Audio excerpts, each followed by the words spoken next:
Welcome everyone.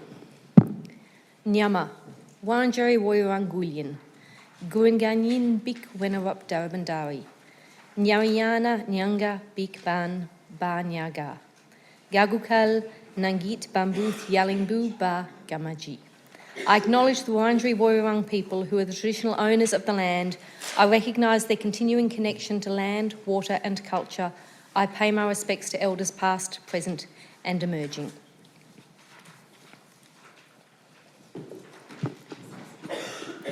Membership of this meeting is as listed on the agenda.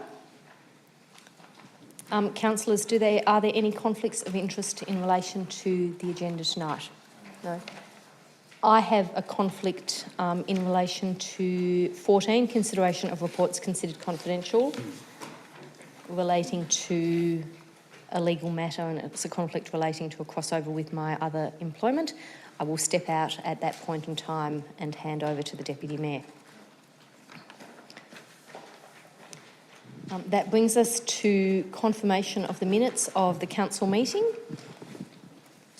Moved by Councillor McCarthy and seconded by Councillor Lasserf. All those in favour? That motion is carried. Before we move into question and submission time, I'd just like to remind everyone of my expectations in relation to behaviour and our obligations under the Code of Conduct. At Darebin, we pride ourselves on being a progressive and contemporary council, and in the interests of demonstrating exemplary leadership, I have high expectations that we will all be professional in our conduct throughout the evening and respectful in our debate. It's important for both councillors and the community to remember that our council chamber is both a workplace and a public space, and we have an obligation to ensure that a working environment and public forums are safe for everyone, both emotionally as well as physically. I want to be clear that I won't tolerate any form of personal acrimony or insult, grandstanding or yelling, nor will I put up with talking over the top of one another, any use of unreasonable or impolite language or interjections from the councillors, from the gallery. In relation to question time, I'll start with questions submitted online and then invite members of the gallery to approach the lectern. If you're not able to come to the lectern for any reason, an officer will come to you with the microphone. And I ask that everyone direct questions to myself as the Mayor and that questions are limited to 2. Please make questions brief and to the point. There is no need for lengthy introductory comments. So starting with those questions that were submitted online, the first question is from Mr. Peter O'Connell. Mr. O'Connell, are you here? No, I'll read the question out. What is the current amount raised by Darebin City Council from developers via the public open space levy? Does this amount reflect the full 5% that can be raised? Thank you, Mr. O'Connell, for the question. In the last financial year, Darebin collected $5.6 million for open space from developers.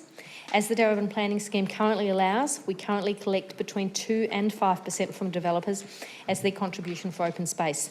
The exact percentage depends on the number of lots they're proposing to develop. The full 5% rate applies to subdivisions of 5 or more additional lots. And a second question from Mr. O'Connell. Will the council be reinstating the developer contributions plan, especially for developments seeking waivers of the requirement to provide parking in line with the current state guidelines? And here's the answer.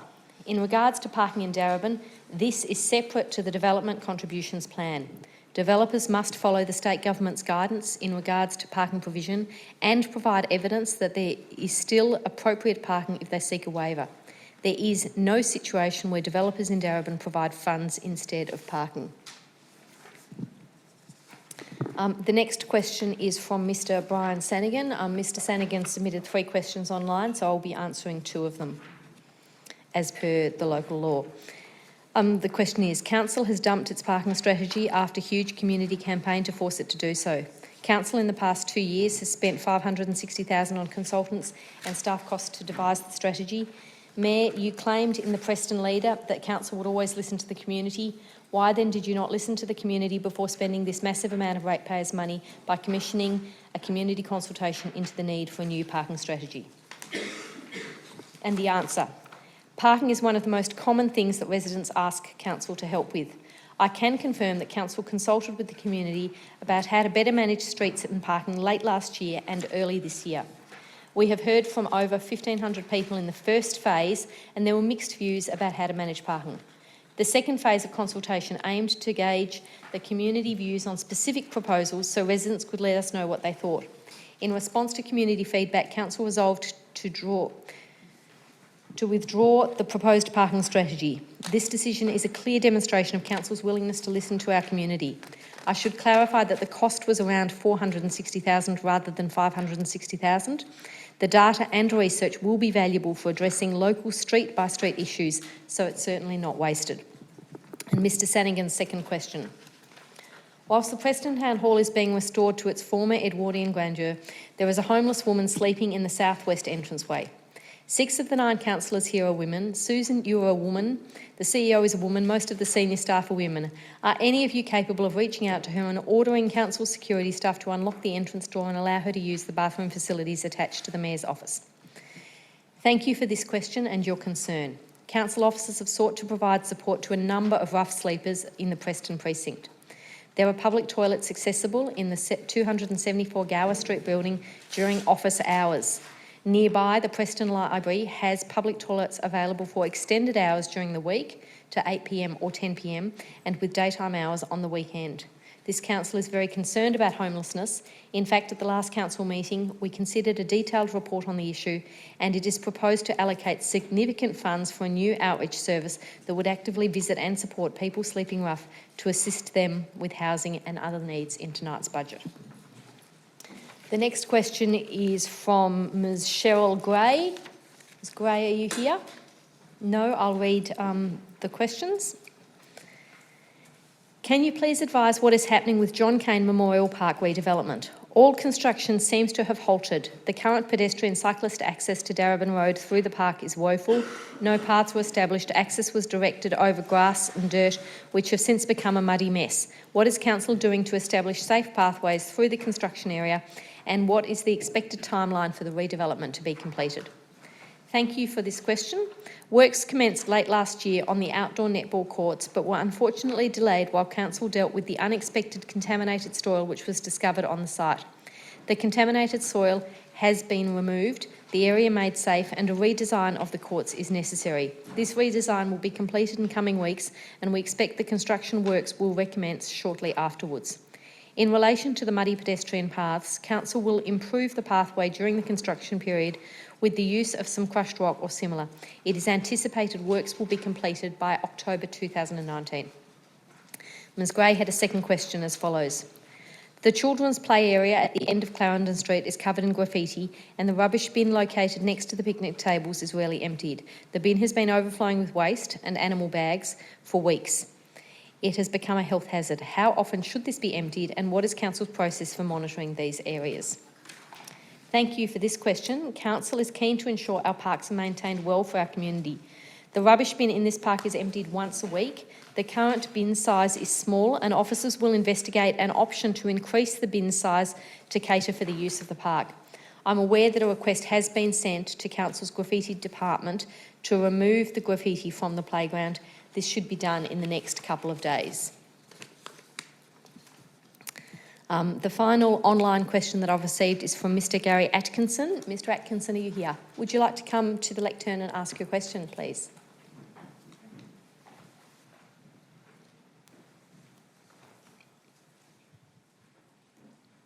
Chairperson, given the unanimous withdrawal of the proposed Darebin parking strategy, will Council reflect the wishes of the people they represent by supporting the immediate modification of other current policies to remove sections that created the failed parking strategy?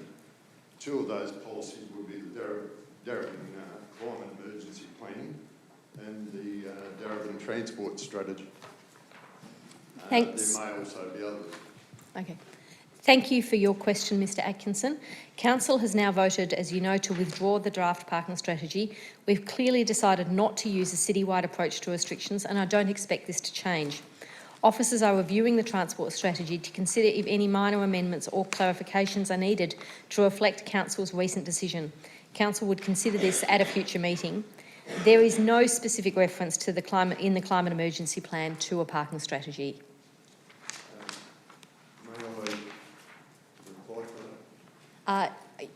You're not so much able to reply, but you are entitled to a second question if you have another question.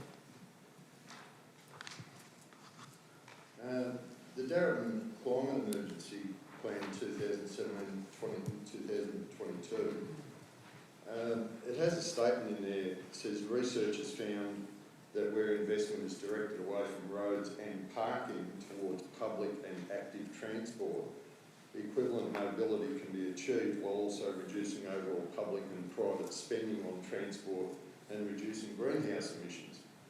That statement pretty clearly says to me that they want to replace that parking, and that's in the climate emergency plan, the current one. I take that as a statement of research and evidence around what's been found around the world, not as a direction to council in relation to parking. As I stated, council has clearly decided not to use a citywide approach, but thank you for highlighting that particular line, and we will look into it.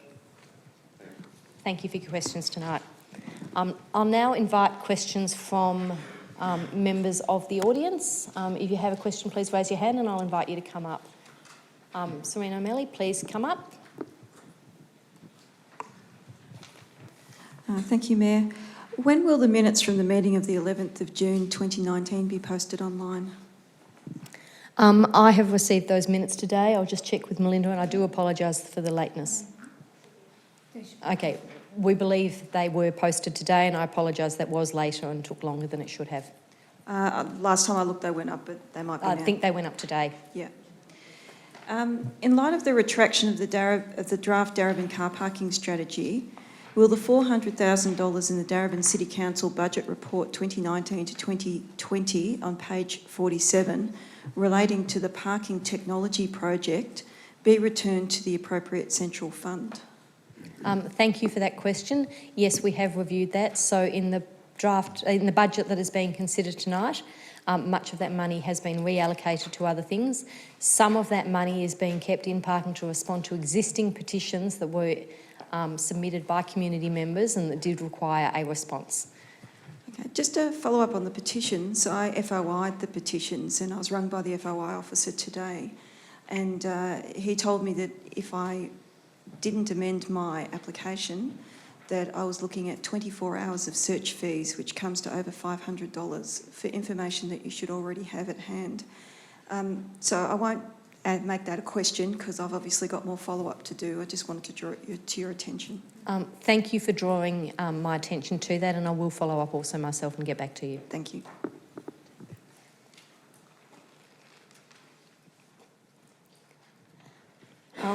Are there further questions from the floor? Yes, please come up, Mr. Nalia. Actually, mine is not a question but a comment. Could I make a comment you can make on the budget? You can make a submission, yes. Yeah, okay. You see, my concern on the budget is... Sorry, I'll just for the minutes and for the record keeper get you to state your name and your My postcode. apologies. My name is Nalaya Surya Kumaran. I'm a present resident. I'm also the chairperson of the Darebin Ethnic Committees Council. Thanks, Thank you, Nalia. Madam Mayor. So the budget papers are fairly impressive, but on the objective of diversity, it is extremely weak in terms of diversity. So I just want to draw to your councillors' attention. Even the language involving diverse community is a problematic phrase. Darebin is a diverse community. It is not to say that involving diverse community implies that there is a diverse community outside the mainstream. Diversity is integral to Darebin. So to me, what that reflects is that the authors of this book have not clearly internalized and organically connected to those notions. And when I look at the initiatives, they're fairly weak. They have allocated customer service as part of their initiative.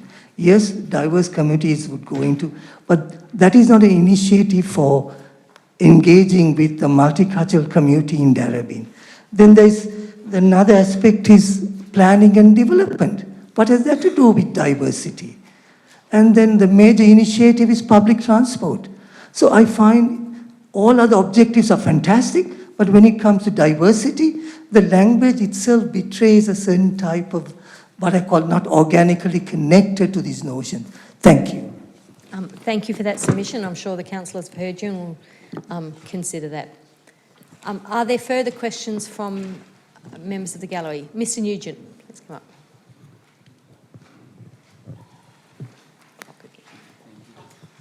Madam Mayor, I have two questions. My name is John Nugent. I'm from Epping. Mayor Rennie, could you please advise if the southeast corner of Donath West comes under the Donath Master Plan? If so, when will the work be carried out in that corner? And also, Mayor Rennie, could you advise why this corner has not been updated, as the community reference group was not formed till May 2018 and the master plan was started years before that? Thank you for that first question, Mr Nugent. I'll refer that to Ms Olivier. Through you, Mayor Rennie. I understand we're talking about the corner of the reserve around Oval 1. So there are some paths around that corner. And the master plan shows concrete paths to the north and the west and a gravel path which currently exists around the southeast corner. And that in fact, the construction work to complete the concrete path network is one of the things that council's funded part of in 1819. The master plan doesn't show that the current gravel path would change to concrete at some point in the future. The other concrete paths are regarded as sufficient. Thank you. Mr Nugent, do you have one further question? I have, Mayor Rennie. Mayor Rennie, I believe there is a rule or advice advising that smokers cannot smoke within 10 metres of a council building. If this is the law or rule, is this correct? And why does the council have ashtrays or butts out attached to their building? Okay. Thank you, Mr Nugent. I'll refer that question, or I'll take that on notice and get an answer back to you. Thank you. Are there further questions? Yes, come on up.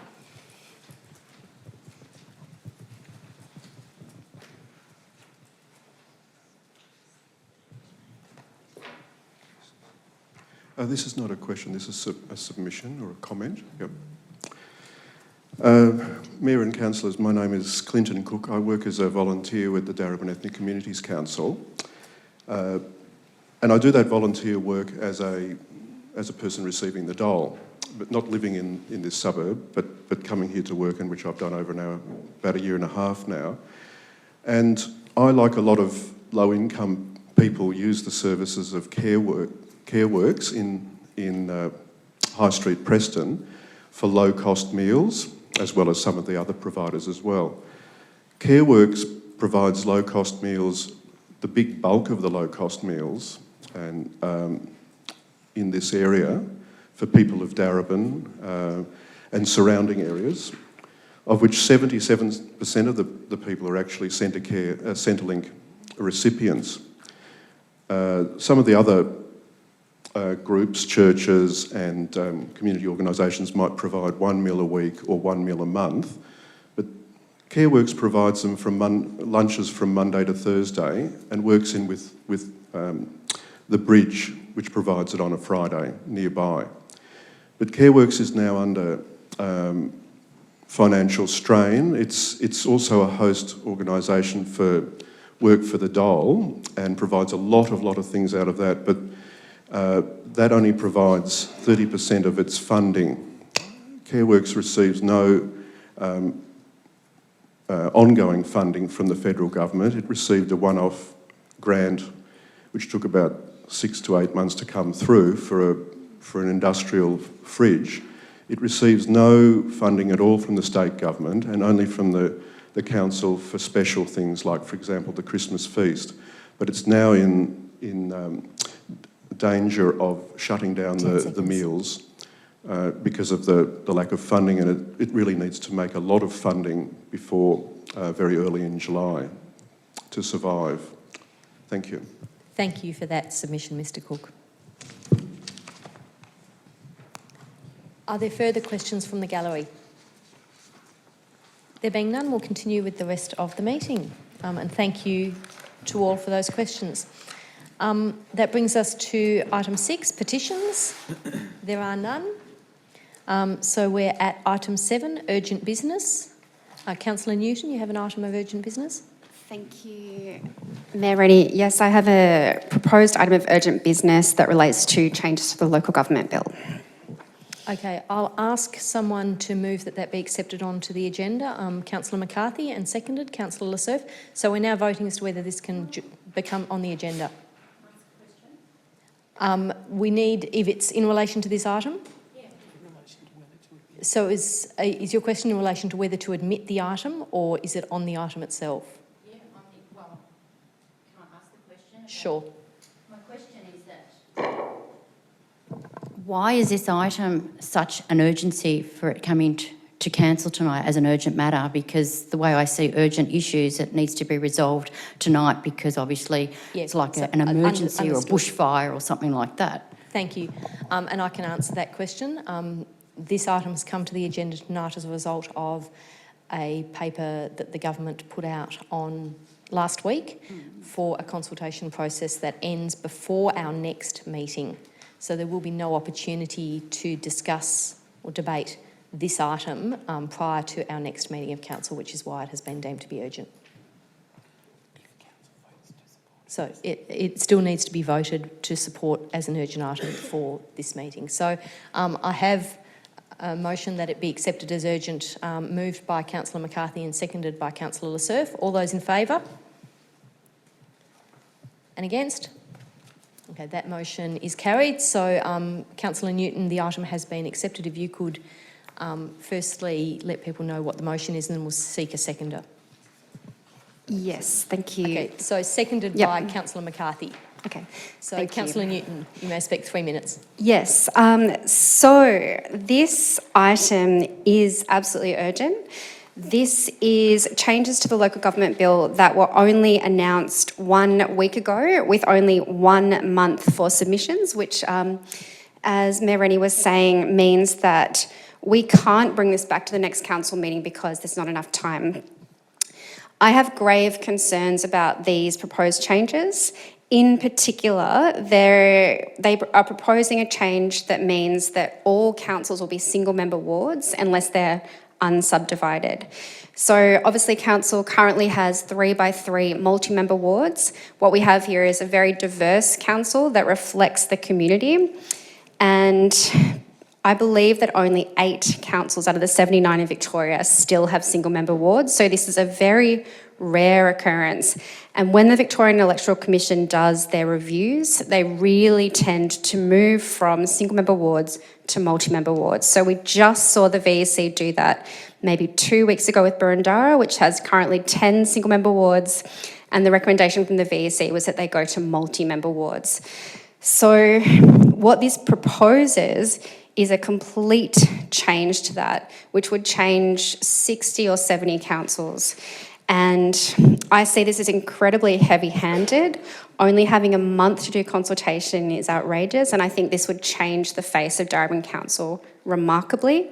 And I think this is being done without enough consultation and without really looking at what best practice is, which is why this motion asks that we delegate to the CEO to make a submission to the changes to the local government bill by the 17th of July, to say that we do have grave concerns about the single-member wards particularly, and there's also some other changes or proposed changes that I see as could be really quite undemocratic. So in particular, there's a part about voter petitions where if more than 25% of voters within a municipality form a petition, there can be a commission of inquiry which can then dismiss a councillor, and councils will have to meet the costs for that commission of inquiry.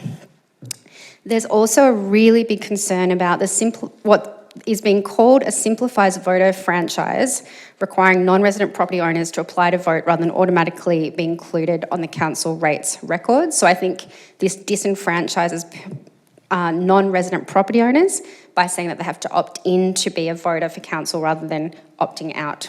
So I have grave concerns with these changes, which is why I would like your support to delegate to the CEO to make a submission. Thank you. Thank you, Councillor Newton. Councillor McCarthy. Thank you, Mayor. I thank Councillor Newton for taking the initiative to bring this to us. As a councillor that was elected in 2008 when Darebin switched from single-member wards to multi-member wards, and I would note, in fact, that every councillor here has been elected under the multi-member ward system, I would say that from a community perspective, this was a significant change, and it led to a much more diverse representation on council in terms of both political background, but also in relation to I suppose, what you might just describe as the range of experiences and skills that are brought to the table suddenly changes when you move from the single-member ward structure to the multi-member ward structure. No electoral system is perfect, but what is important is that as we consider what is the appropriate electoral system, that we do that based on sound evidence. There has not been a case put forward, as far as I can see, by the Minister to say why single-member wards would deliver a more representative outcome. And the time frame that councils and the community have been asked to respond in frankly goes against any notion of considering the sound basis for the evidence, which leads us only to assume that this is a politically inspired move rather than something based on getting the best outcome for a community. In relation to the ward that I represent, Rucker Ward residents have 3 councillors to choose from. So if they don't like me, they can speak to one of the other 2 councillors. And this is a really important function of a multi-member democracy. And in fact has actually been something that's been welcomed by the Darebin community. We are a community experiencing significant change, and multi-member wards are well suited to dealing with that because they get a diverse range of people representing the constituents of a particular area. So I support everything that Councillor Newton has said here, and all we are asking for is for some reasonableness and some logic and some evidence to be considered in this process. Thank you, Councillor McCarthy. Councillor Amir. I'd like to propose an amendment. Yes, and what's that amendment? Thank you. Okay, I won't debate it. So under point 5, sorry, where are we up to here? So it says, on the grounds that council objects to the following proposed changes, so add the word following, and then remove the words including that. So we're specifically focusing on those 3 issues and not others. Is that change acceptable to the mover? I don't accept that. No, okay. So, Councillor Amir, we'll need to see if there's a seconder for your amendment. Is there a seconder for that amendment? Happy to second for the purposes of the debate. Okay, so that's been seconded by Councillor Surf, so please. So the state government has put forward a range of changes. Off the top of my head, there's about 10 or 12 of them. I also strongly oppose the mandated shift to single-member wards. It seems very regressive, and some of the reasons for that being a terrible idea have been mentioned already. That said, some of the recommendations in there are, I think, intended to have positive impacts around improving accountability for councillors, making sure that the people running in council elections are people who intend to get elected, trying to crack down on dummy candidates and so forth. So there may be parts of the proposal that councillors here support. There also may not. And so what I was seeking to do is to be clear that what we're voting on here is a view on these 3 points around the recommendations, and to be clear that we are not forming a view on the other parts of the recommendation that are made, and I suppose rejecting all at once. And I guess I feel particularly strongly about this with our experience with the parking strategy recently, where I feel it is very important to differentiate between the strong rejection of one part of the proposal and as a grounds for the complete rejection of everything that might be put forward, which is why I've made this suggestion to be really clear about the parts we're opposing and to remain silent. I'd also perhaps add that without this change, it perhaps may be challenging for the CEO to, if we're not making a stance on the remainder of the recommendations, it may be difficult for the CEO to put forward something without having guidance on those other points. And I'd say with the time we have here in the meeting, there may not be enough time to understand and debate those other points, and it would be good practice to make sure that we're clear about what we're opposing and what we're not. Thank you, Councillor Amir. Councillor Lasserve. Thank you, Mayor Rennie. Having heard Councillor Amir's debate, I am supportive of this amendment. I think it just provides additional clarity to the parts of the government's proposal which we do object to. As Councillor Amir said, there are other parts that we may agree to, but we're not actually, they're not listed and we're not debating them as a part of this motion, so I don't think it's fair to have such an open-ended remark within the motion. Thank you. Are there further speakers? Councillor Newton. Thank you, Mayor Rennie. Just to speak against the proposal. So for me, this is something that has been put forward very quickly. So we only found out about this 1 week ago.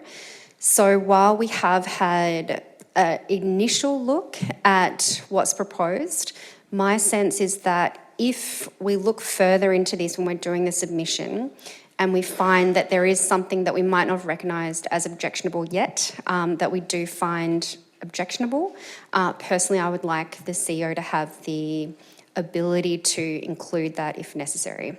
Thanks. Thank you. Further speakers? Councillor Lawrence.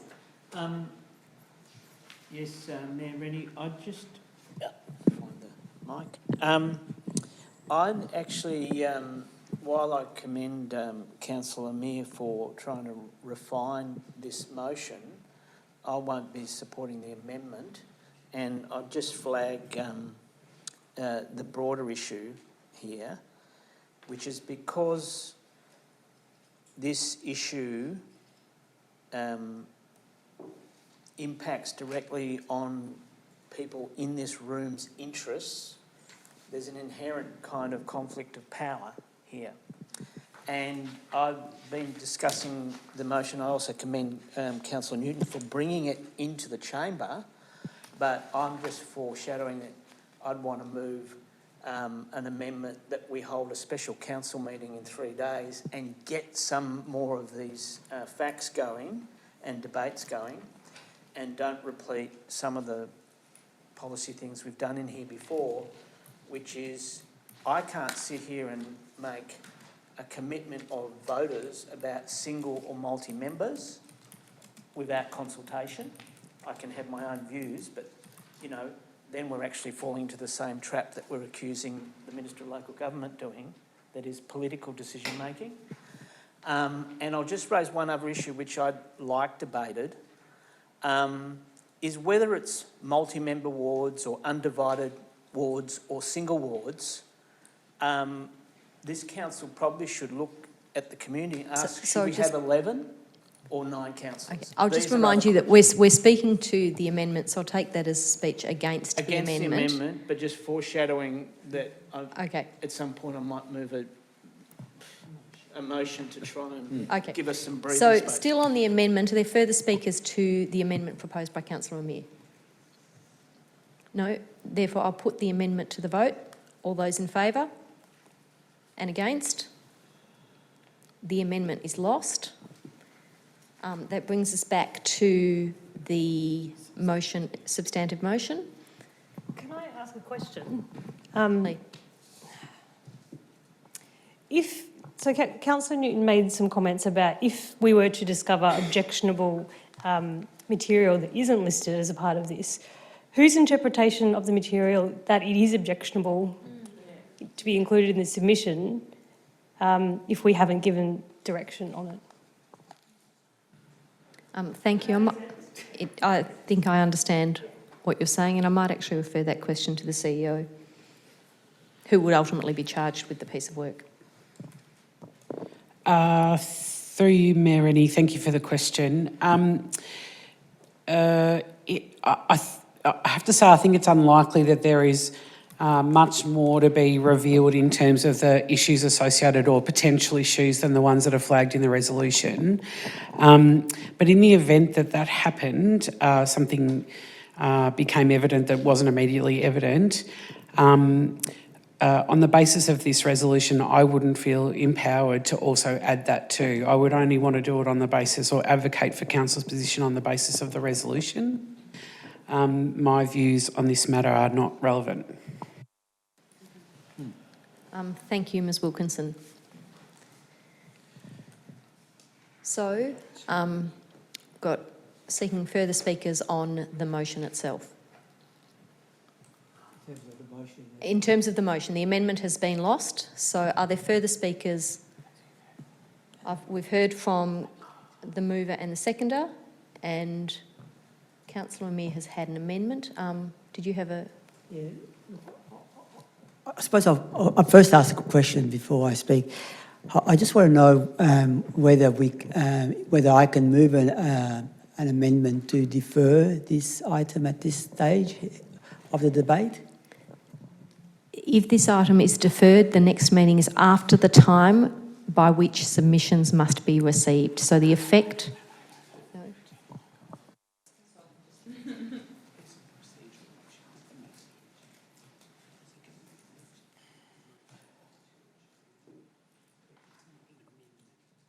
Okay, that wouldn't be an amendment, that would be a motion. You'd need to...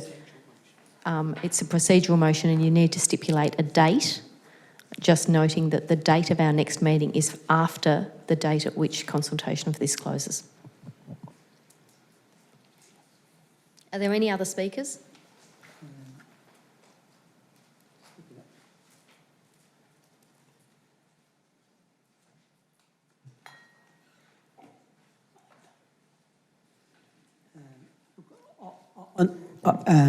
Mayor Rennie, look, on the basis of the information that I've just received, I will move, therefore, that we defer this item to Monday the 15th of July, which is a few days before the submissions have to be in, and that it's deferred to a special meeting of council on the 15th of July.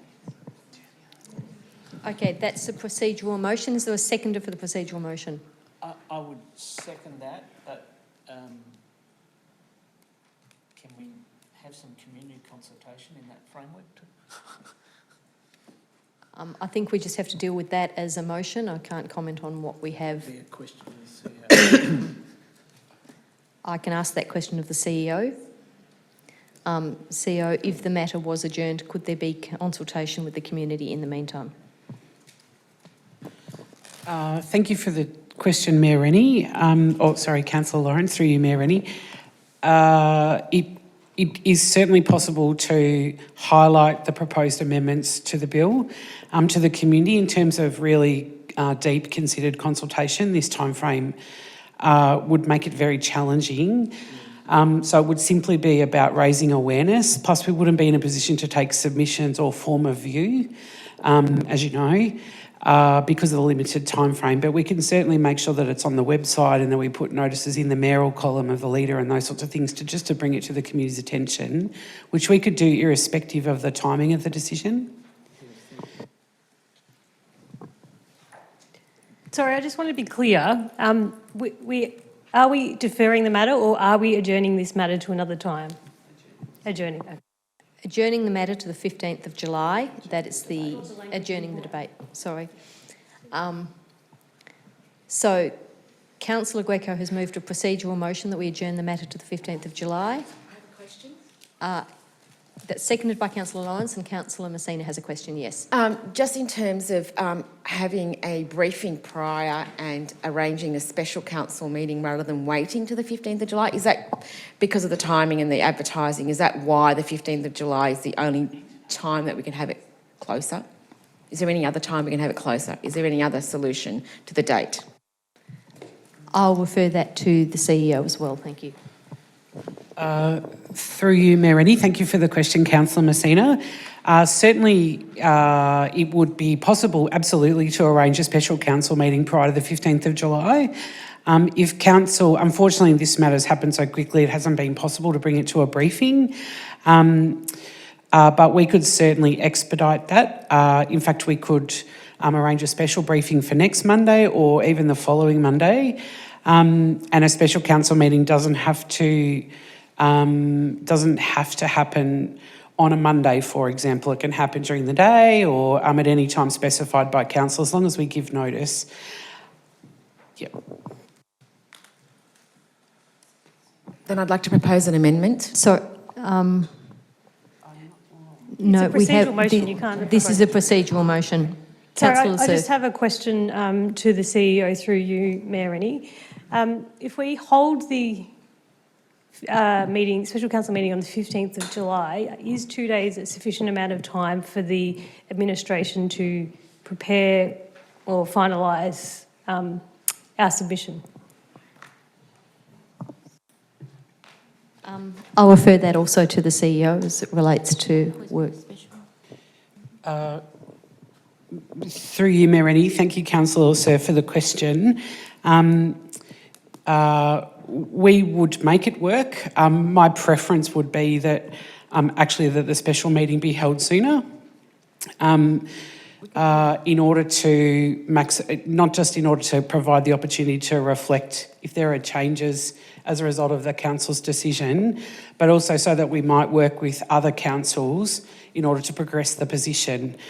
The other thing that I wanted to just remind councillors of that is in this motion brought forward by Councillor Newton is that there is an element of this that refers to participating in the VEC's current review process, for which the more time we can have to be ready for that, the better.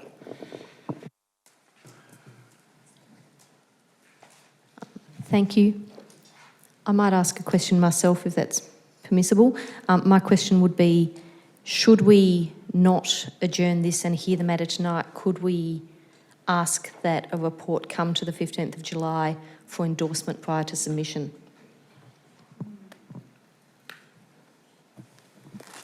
Through you, Mayor Rennie, thank you, Mayor Rennie, for the question. Yes, council could. However, the intent of this motion is for council to form a view, and so you would have to amend the original resolution and require that to come back for formal endorsement. So rather than, so you'd have to probably amend the motion that was put forward by Councillor Newton to indicate that it prepare a submission towards that position for endorsement on the 15th of July, if that was what council wanted. Thank you.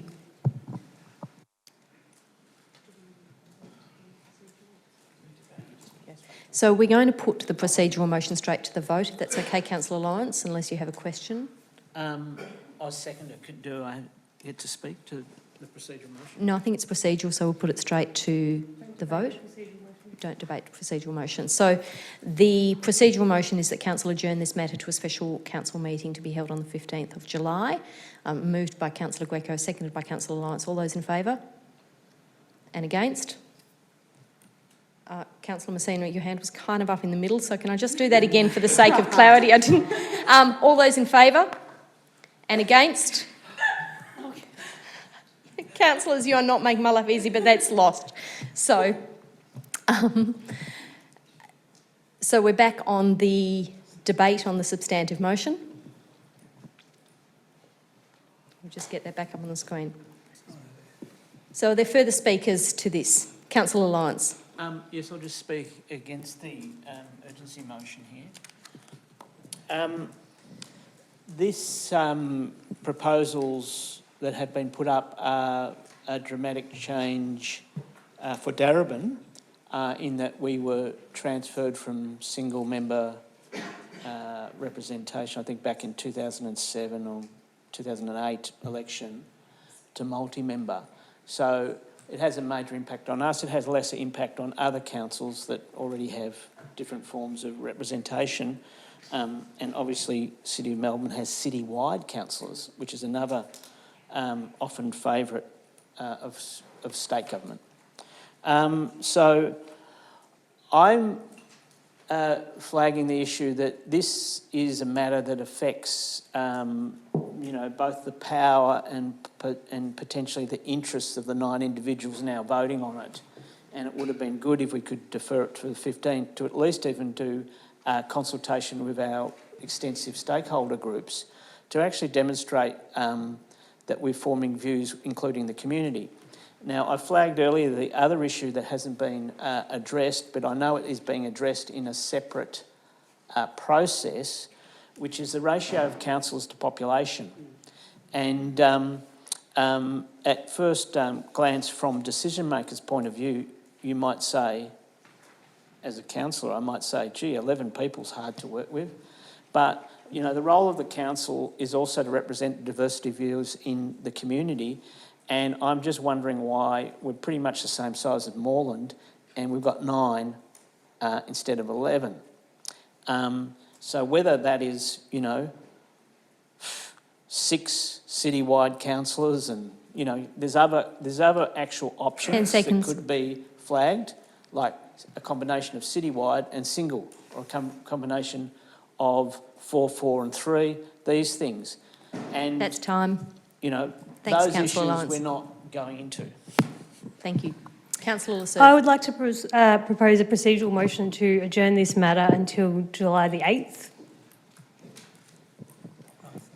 Second that. I said to you before. It's a procedural motion. What time? I think we just have briefings. We're going to have a briefing that night. Happy to second that. A briefing's at 5, I think. Okay, so that's a procedural motion moved by Councillor Lasserf and seconded by Councillor McCarthy. All those in favour? And against? That motion is carried, so the matter is deferred until the 8th of July.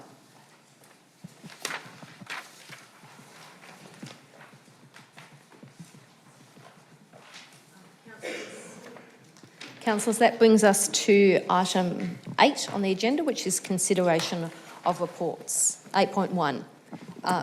Moved by Councillor Newton. I'd like to move with also the... Sorry, just Councillor Lawrence, is there a reason you're standing up? I was standing up to move this motion. Sorry. 8.1. 8.1. Well, Councillor Newton has moved and you've moved. Sorry. Yes, sorry, Mayor Rennie. So I'd like to move with... Just a point of order, Mayor Rennie. I saw Councillor Lawrence get up on his feet in relation to 8.1. I didn't see Councillor Newton indicate at all. Councillor Greco, it's not your call. I'm just Okay, making an thank you. observation. I wasn't sure why Councillor Lawrence actually I'm just got to making an this. observation. Thank you for that observation. I'll ask Councillor Lawrence to take a seat. I'm sorry, I wasn't certain why you'd stood up. It's not actually been the practice of people to leap to their feet to move things. So with apologies, Councillor Lawrence, but I called Councillor Newton. I can't honestly recall whether Councillor Newton raised her hand, she had a hand up, you were standing up. I've called Councillor Newton and I'll ask you to take your seat, Councillor Lawrence. It's fantastic that so many people are keen to move the budget, but can we just...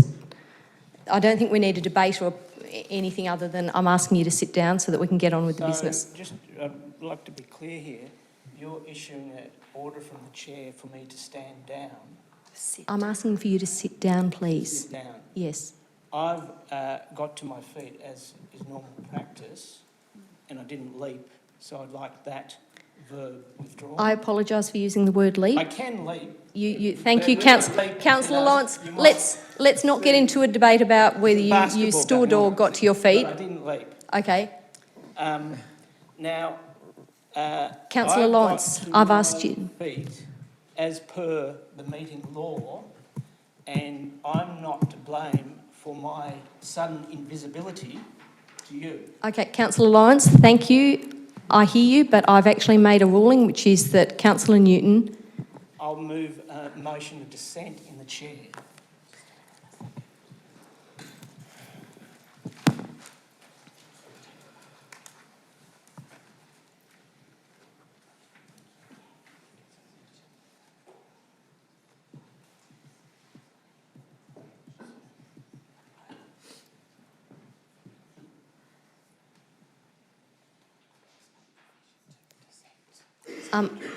Councillor Lawrence, there's no provision in the governance local law to dissent to my ruling that Councillor Newton moved to move the motion.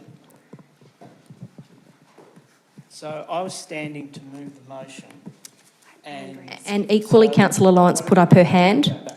I'm going to ask you to sit down, please, Councillor Lawrence. Well, if you don't sit down, You okay. need to make a ruling. Do you want me to make a ruling asking you to sit down? Show clearly the governance going on here. I want you to make a ruling that my invisibility, because of your political bias, has made me stand, and you have no power for me to not stand. Councillor Lawrence, I'm asking you, out of respect for your colleagues and the people in the gallery, to please take a seat so that we can get on with the business of the meeting. I'm asking you, Mayor, to not engage in misandry and actually see me standing here. And I don't need to talk to people in the city of Darebin about gendered Councillor Lawrence, invisibility. please take a seat. Gendered invisibility. If you refuse to take a seat, I'll have to ask you to leave the chamber. We can see you, no one is ignoring you. I'm asking you to take a seat. If you refuse to take your seat so that we can get on with the business of the meeting, I will have to ask you to leave the chamber. Can I just ask, if I may ask a question? I just want to be absolutely clear that in our governance rules, that it's actually news to me that we cannot move, that Councillor Lawrence cannot move a motion of dissent against a directive from the chair. Okay, thank you. I got that advice from the officers. I will confirm that advice.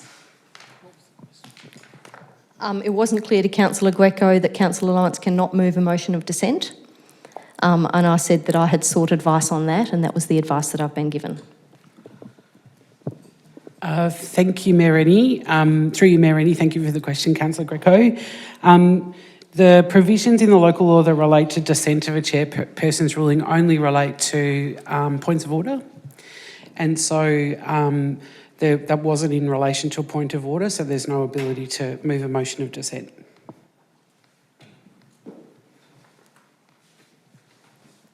No, Councillor Messina, we're going to deal with... I have a question. Thank you, Councillor Lawrence. Yes, your question, Councillor Messina. Through you, Mayor Rennie, I'd like to, for the purpose of the gallery and other councillors, could you tell us the procedure where a councillor can actually move a motion, please? Whether it's by putting up their hand and declaring or standing. Councillor Messina, with each motion that comes before councillor indicates their desire to move a motion. At times, more than one councillor indicates a desire to move the motion, and it is up to the chair to determine who they saw first. So on this occasion... Yeah, I can't resist, but I can offer a solution to the impasse that we have. No, Councillor Greco, I don't need a solution, thank you. The solution is that I saw Councillor Newton raise her hand. I equally saw Councillor Lawrence standing. I made the call. It is my role as the chair to make that call. I therefore say that Councillor Newton has moved a motion. She'll tell us what motion it is she's moved, Yes. and I'll then see if there is a seconder for her motion. Thank you, Mayor Rennie. So I'd like to move the motion as recommended with one additional clause from our General Manager, Kathy, which is to adopt the budget with the subsequent clauses renumbered. Number 11 amends the fees and charges scheduled so that the 2019 to 20 fee for the Community Transport Service Darebin bus hire is $52 per day, including GST. Thank you, Councillor Newton. So moved. Is there a seconder for that? Councillor Messina. Amendment. So, well, I've got a seconder first, which is Councillor Messina. Thank you, Councillor Messina. Okay. Before we go to the debate, Councillor Lawrence has indicated an amendment. Just wait for a second.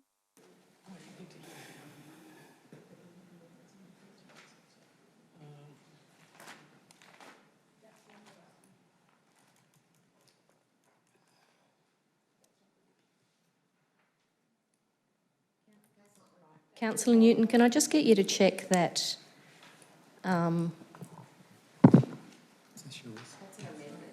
No, there's a, yeah, so we need to correct what's up on the screen because that's not... No, Take Councillor Greco's amendments. They're Councillor Greco's amendments.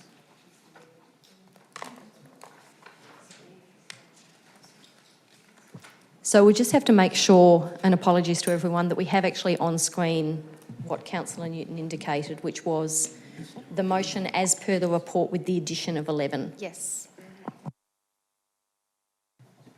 Okay, I think we're closer now.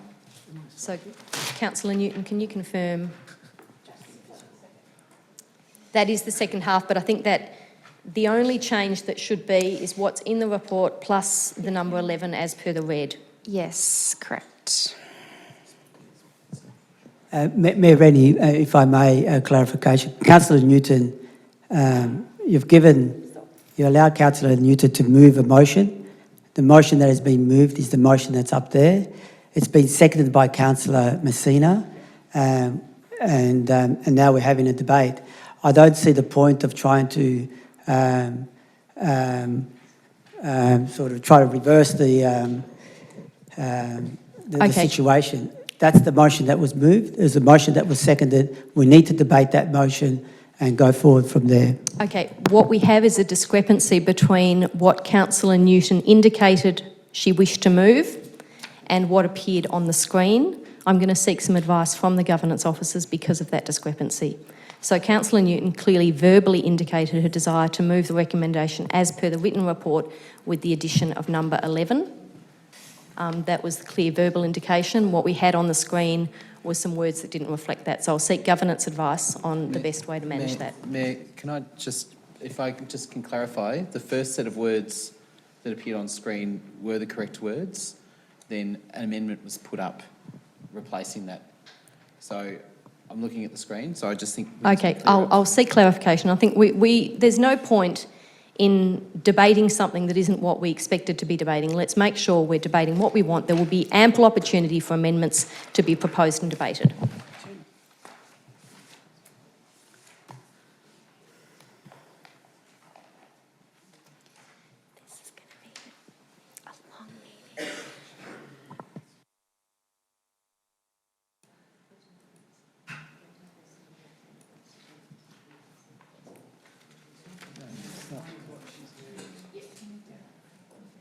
Okay. Yep. Okay. Yep. So, in relation to the first point, which is what is the motion that Councillor Newton has moved? Councillor Newton has moved a motion, from my point of view, which is as per the report with the addition of 11. Correct. Okay, so, and that is what Councillor Messina has seconded, and I've had confirmation now from both of them. So we have an amendment from the floor. I would suggest that we actually hear from the mover and the seconder, which is normal practice before moving to the amendment. So that's what I'm proposing, that we'll hear from the mover and the seconder. Once we've heard from them, Councillor Lawrence will move straight to you for your amendment.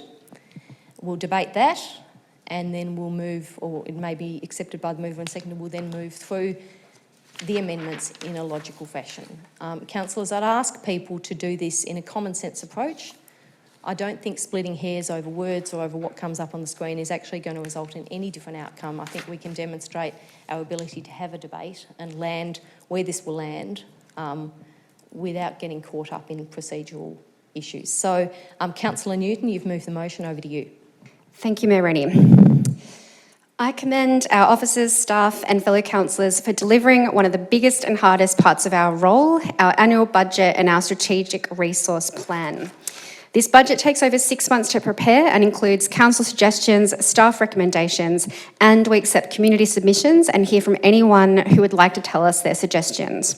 We spend long hours late into the evening refining what makes the cut, and while I wish we could include everything, I think we've done the best we can under our rate-capped environment to continue to deliver the services, capital works, maintenance, events and programs that best serve our community, all under the frame of the climate emergency, which needs addressing urgently. Under the leadership of our CEO, and to make particularly mention of General Manager Ingrid and Manager of Finance Alan, as well as all staff involved, every year we're moving towards a more objective budget based on need, with clear line-by-line items based on a model called MOSCO that separates budget items into must, should, could and would. Darwin Council is in a healthy financial position with no borrowings and surplus of 5.3 million.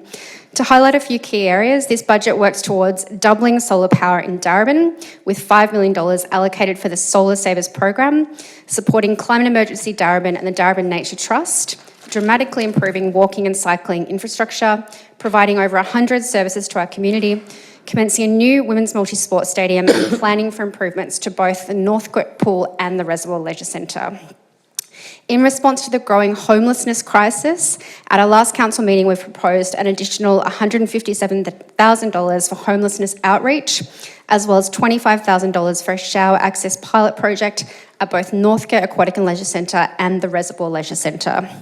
We also thank our residents who submitted their suggestions and have included by responding, including additional expenditure for Darebin Creek Care, a social enterprise for a mobile coffee van, and a biodiversity officer, among others. I wish we could have funded all the submissions, and I thank each resident that took time to submit.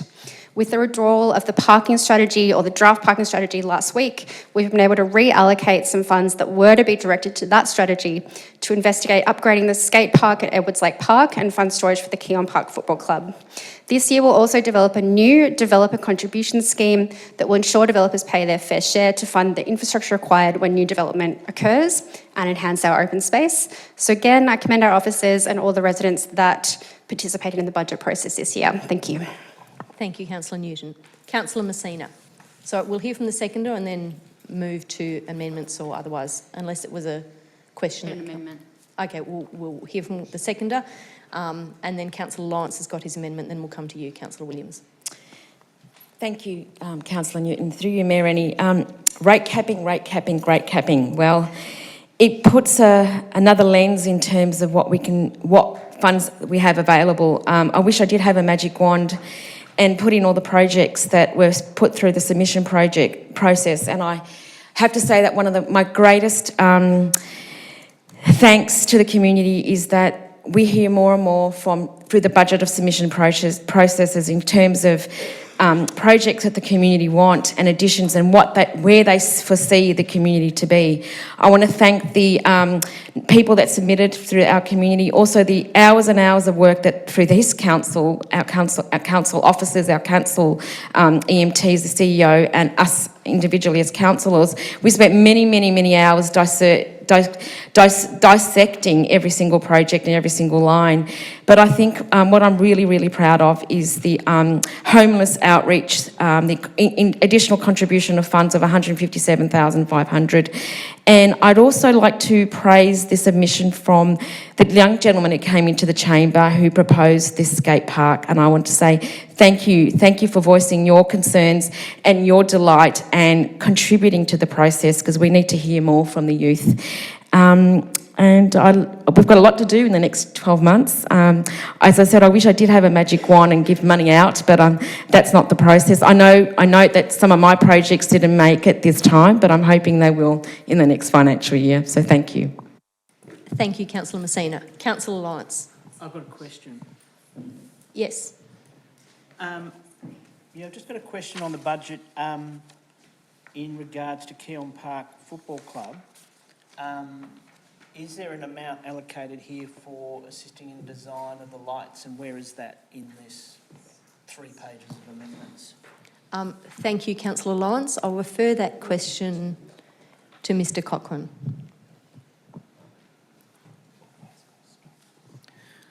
Through you, Mayor Rennie, no, there's no money allocated in the budget or in the recommendation for the lighting design at Keon Park. Thank you, Mr Cochrane. Thank you. Councillor Lawrence, did you have an amendment? Yes, Mayor Rennie, I have 2 amendments. And the first amendment is an addition of 2 items in item that refer to 6J and 6K. So they'd be items in response to community submissions. So, Councillor Lawrence, 2 items have appeared on the screen, a J and K. Can you confirm that they are what you expected? And I might get you to read them out for the meeting. Yes, I'll read them out.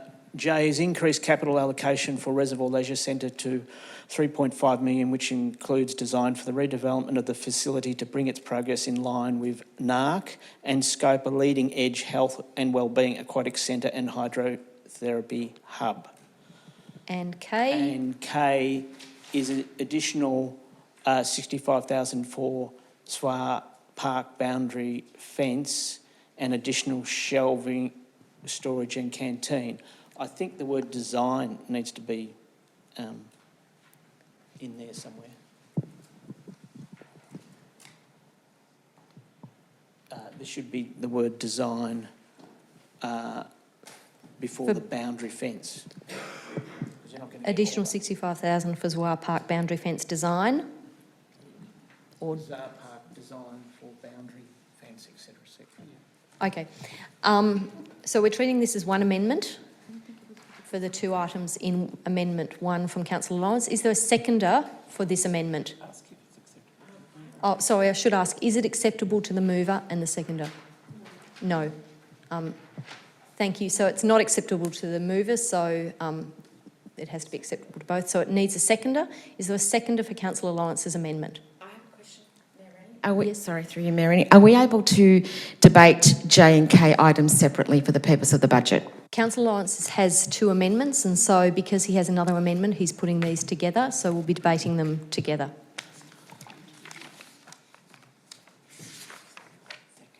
Yeah. Yeah, so if there is a seconder, we'll be debating these. So I'm asking, thank you, Councillor Williams, seconded by Councillor Williams. So we're now debating these two being added together to the budget. Councillor Lawrence, over to you. Councillor Williams.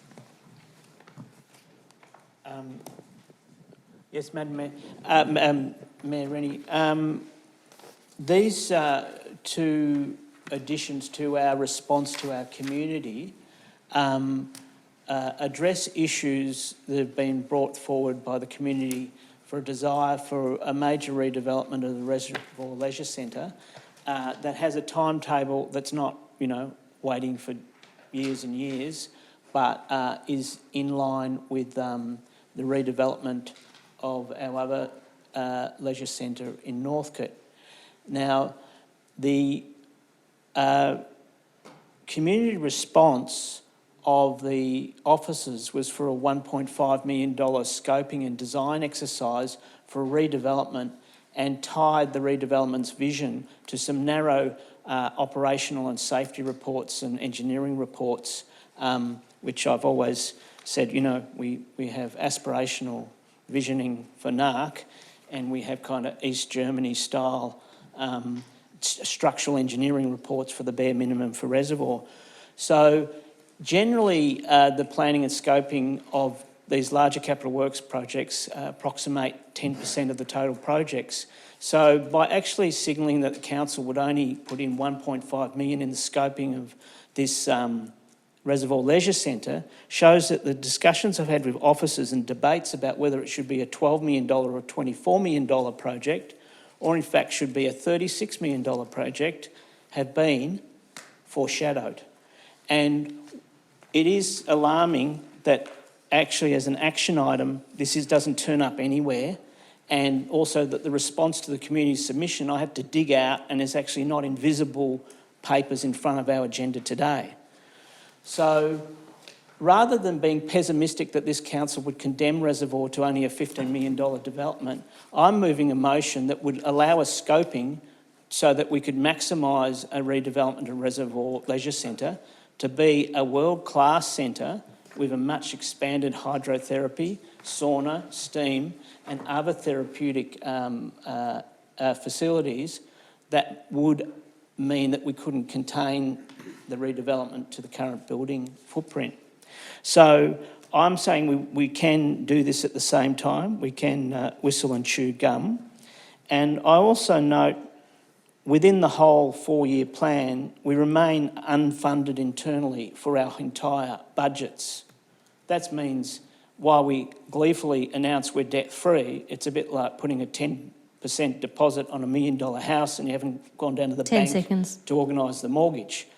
So in that, Both the funding and the capacity for this council for debt has Thank not you, been Councillor fixed. Lawrence. So That's time. the 3.5 million we can afford. Thank you, Councillor Lawrence. Councillor Williams.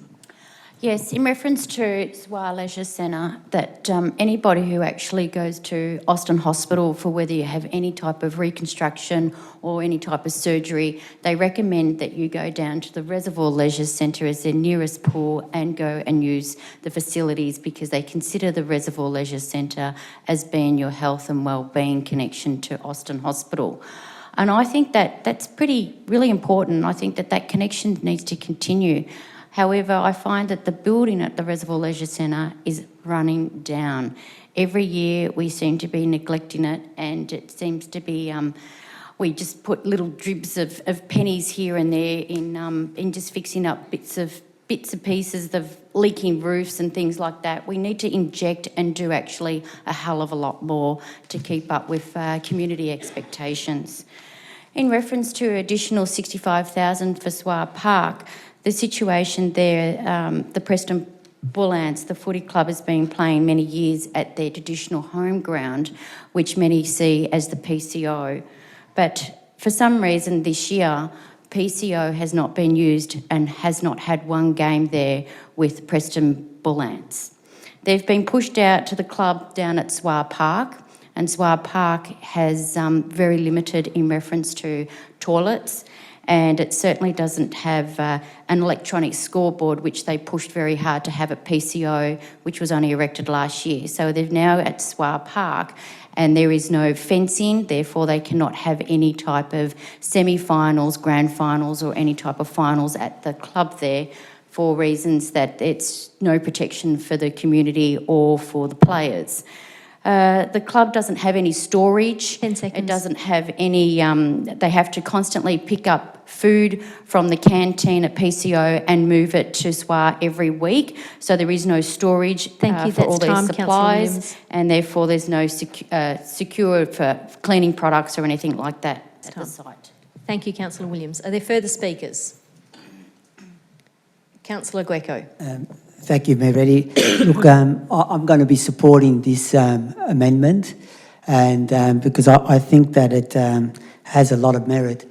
And I'll just keep my comments to the Reservoir Leisure Centre. I think Councillor Williams has covered sufficiently the Swire Reserve. Look, in terms of the Reservoir Leisure Centre, I think it's a really complete no-brainer that we need to redevelop the Reservoir Leisure Centre. And the reasons are pretty obvious to me, and like I think they're obvious to a lot of people in the northern end of our city. One is that the population is increasing. It's a much needed service, and that the other thing that actually really concerns me is that if we progress at the speed that we're progressing, and I understand that there will be a report coming to council listing a number of options and looking at where we go with that, and we're going to be engaging consultants in regards to that. My fear is that the Reservoir Leisure Centre will lag 2 to 3 or maybe 4 years behind the development of NARC. And as a councillor, I think that's unacceptable. For me to see that the Reservoir Leisure Centre does not deserve second best. One is in terms of the attention that we give it, and then also secondly in terms of the scope of its development.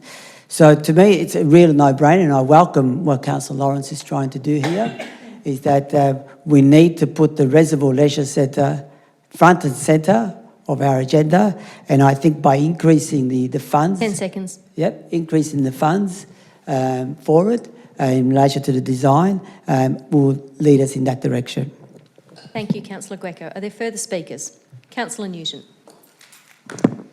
Thank you, Mayor Rennie. Just very briefly, I'll be speaking against the motion, and particularly... The amendment. The amendment, particularly with item 6J. So, as I said previously, we've spent about 6 months getting to this point where, in the last couple of weeks we were talking about, tens of thousands of dollars and how we would allocate this. This would be changing the budget $2 million. And I think it's important to point out, Councillor Lawrence talked about making Reservoir 3.5 million to match Northcote. I just really want to point out that for Northcote Aquatic and Leisure Centre, there's $1.6 million in the budget this year. For Reservoir Leisure Centre, currently there's 1.5. So even though Northcote Aquatic and Leisure Centre is a 20-year older pool than Reservoir, which has got about 5 years before end of life, we're still giving about the same amount to both pools. I just want to point that out. And for me, there's no way that I would support an amendment that would change $2 million without warning. Thanks. Thank you, Councillor Newton. Are there further speakers? Councillor Messina. Reservoir and Northcote, here we go again. Do I think that the Reservoir Aquatics Leisure Centre should be just as a A-grade facility as NARC is going to be perhaps one day? Yeah, I do. But the difference is, do we have the resources and the staff to do both at the same time? I don't think we do, and that's where it comes down to. Can we get both done in one particular budget and one particular time? No. Does Reservoir Leisure Centre need attention? Absolutely. Is it a future, should it be in our future budget? Perhaps, yes, I do think so. But I'm just tired of this Northcote Reservoir thing. It should be about what's needed based on a needs analysis, and from my understanding, NARC is pretty run down and it needs attention. Does Reservoir need attention? Yes. I'm not saying one doesn't need and then the other. I'm saying we need to go through a process, and at this stage, it'll have to be. I can't support the amendment to the motion based on that. Thank you, Councillor Messina. Foreshadow a change, an amendment with item K. Okay. Thank you, Councillor Messina. Yes, Councillor Lawrence. Your question? I have a question. If this amendment goes down and is voted down because the health needs in Reservoir are so insufficient for action... Sorry, a question. Councillor Lawrence, not interested in that kind of engagement. My question is, and I know you're not interested in it because that's why a gagging motion was put on... Okay. Point of order. That is completely unjustified. You'll need to state the point of order in terms of the local law. I've confirmed the Mayor's Sorry, statement. Councillor Lawrence, we're going to deal with the point of order. Yes.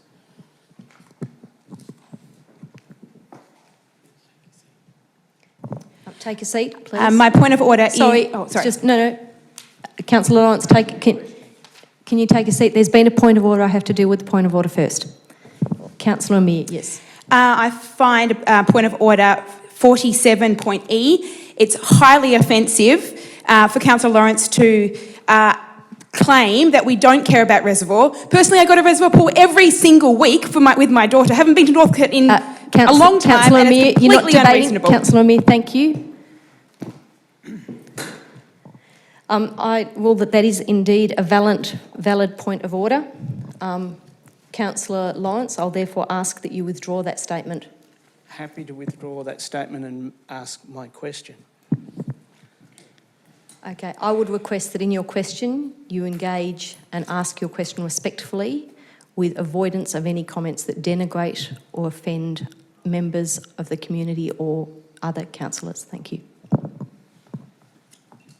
Mayor Rennie, in this budget preparation of 3 pages of amendments, can anyone identify the 1.5 million which is supposedly in the budget?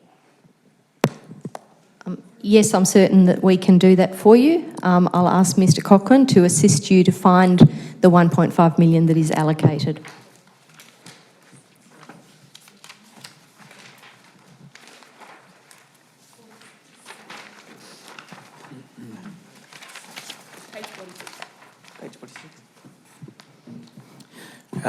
Thank you. Through you, Mayor Rennie. There's an allocation of 1.5 for the Reservoir Leisure Centre on page 46. It's the last line item.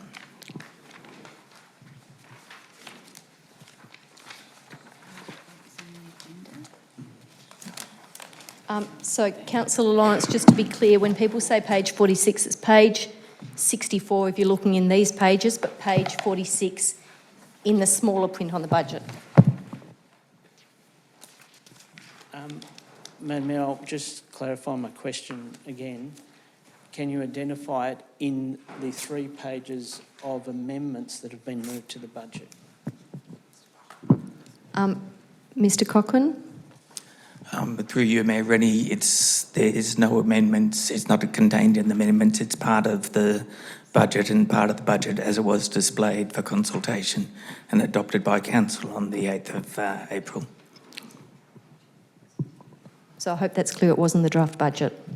So, just so I understand, because I'm looking at a response document to resident submissions, so I'm very clear that despite resident submissions, the budget remains unchanged. All resident submissions were taken into account. There was already $1.5 million in the budget that was exhibited, that was shown to the community, and there was no change to that $1.5 million as a result of the community submission process. Okay. Now, we're now debating the amendment. Are there any further speakers to the amendment? There being none, I'll put the amendment to the vote. All those in favour? And against? That amendment is lost. So, Councillor Williams, you foreshadowed an amendment?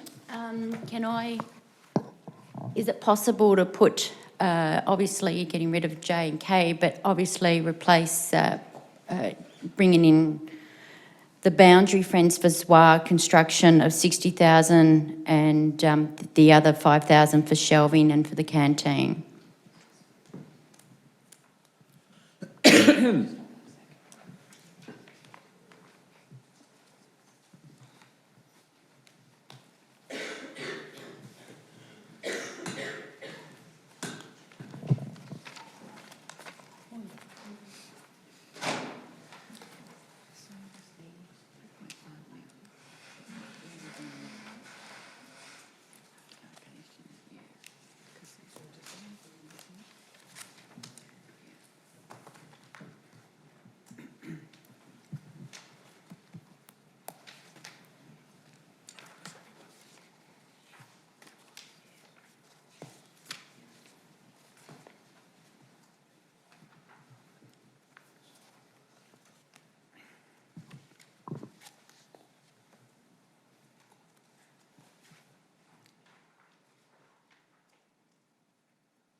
I'll second the motion, the amendment.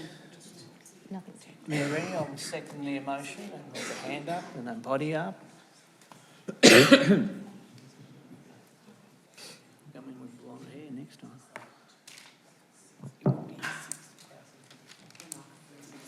Okay.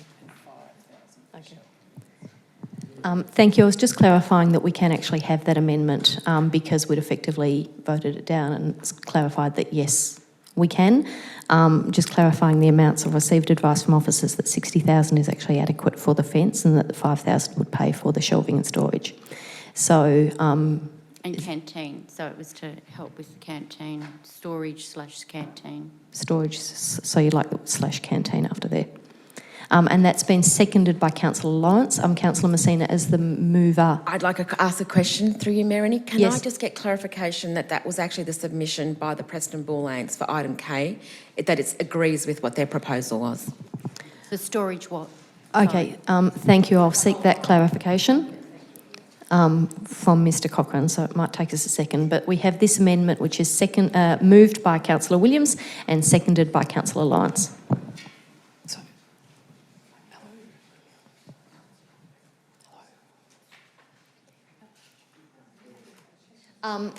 Ms Henderson's got an answer, so yep. Through you, Mayor Rennie, the submission from the club was asking for the detailed design of a new pavilion, including new canteen, for the construction of fencing and the construction of goal netting. The staff estimations of costs for those three things were for the pavilion detailed design would be $250,000 for detailed design. For the construction of boundary fencing would be $60,000. For the construction of goal netting would be $120,000. That was staff advice based on what we read in that submission. Okay, so Councillor Williams, did that make sense to you? Oh, it was I Councillor didn't have a Messina's problem with it at question. all. There's no storage there whatsoever or shelving, as I said. I'm Okay, happy so to. we'll stick with that. Just we have clarity that it doesn't pay for pavilion design. Oh, no, I totally understand that. It was Lena's question, not Okay, mine. thank you. So the question's asked and answered. So Councillor Williams, you may speak to this amendment. It's paramount that council continue to upgrade our assets and run down sports grounds and pavilions. This council has a responsibility of implementing and improving to ensure facilities are inclusive and accessible. We must continue to support and invest in community-based organisation activities and programs that promote participation and social connection, not forgetting with a focus on the disadvantaged in our community. The Preston Bull Ants Footy Clubs has been playing at what I said earlier, mainly at the PCO, which has been mainly their home ground for many, many years. The club has put numerous hours into beautifying and setting up the club rooms, canteen and stock. They fought very hard also for the electronic scoreboard. This year, the club hasn't been allocated one game at the PCO ground. All the training and all the games that have been allocated, what's considered their home ground, is now Zwar. Zwar is limited to public toilet accessibility and safety concerns for females using the toilet. Also, Zwar, the club, the Preston Bull Ants, can no longer have any finals, semi-finals or grand final games due to safety reasons of having no fencing barrier to protect players and the public. Therefore, they are losing money that normally would be a great day when hundreds of people would come and watch oppositions and obviously nearby clubs that would spend money there. Every week, canteen supplies must be transported from PCO to Swar Reserve because there isn't sufficient room or appropriate shelving to secure cabinets to hold food supplies, footy, umpire and cleaning stock. And this is why I've asked to have this in the budget. It's only temporary for obviously the storage and that until we get a further amount of money that we can look at the full redesign. But if we can actually start allowing to have that safety of having the boundary of the fence, I think is paramount at this point in time. So thank you, Councillor Williams. Councillor Lawrence. Mayor Rennie, I was aware of the needs of this club in terms of gender inclusion and in terms of safety for women and just physical safety for everyone in terms of the fence, and had moved knowing constraints for a previous amendment around design. Because obviously $60,000 is mainly going to go, it's been $40,000 to do the fencing properly, which we did at Bundoora Park and did at various other places. So I'm seconded this, but really it's pretty poor that we can't actually move onto some design, onto the more substantive matters, because really a fence and a shelving, we're still leaving safety and issues of gender equity in the actual structure unaddressed. And so what happens there is when feasibilities don't go to working class parts of the city 1 year, it goes another year and goes another year. So I do concern if we could have actually started to focus on solving it and design stuff now, we might get to a budget later. Now, we're postponing this problem. Thank you, Councillor Lawrence. Are there further speakers to the amendment? There being none, I'll put the... Oh, was that a hand to speak? I'll speak briefly against the amendment. It's not because I don't think that this is a worthy use of our money. However, the officers are doing a very detailed piece of work in terms of the sports infrastructure that we have doing a thorough audit of their conditions and coming up with a priority of where our money is best spent in terms of need and condition of the assets. So I think allocating money without that information, I'd like to see that before I start allocating the additional funds to various sporting facilities. So it's not that I don't support the merit of this amendment, it's just that I would like to see that completed piece of work before we start allocating more money. Sorry, I'll just thank you, Councillor Surf. So you wish to speak to the amendment? No. Oh, yes, I do. I think if we're going to start looking at the report that's coming to Chambers in September, then we should have a look at all of our sporting facility and look at the budget and take out every other amount that's allocated to other sporting facilities. So I don't think we can say no to one club and then yes to another. Thank you, Councillor Messina. Are there further speakers to the amendment? There being none, I'll put the amendment to the vote. All those in favour? And against? That amendment is carried. So we'll go back to the substantive motion, so we're debating the substantive motion. We've heard from Councillor Newton and Councillor Messina. Yeah, I'd like to propose an amendment. Yes, thank you. Have you got an amendment to Councillor Lawrence, just so I'm aware of what's coming up? I'm just reminding you, I flagged 2 amendments and you moved on before I did my second.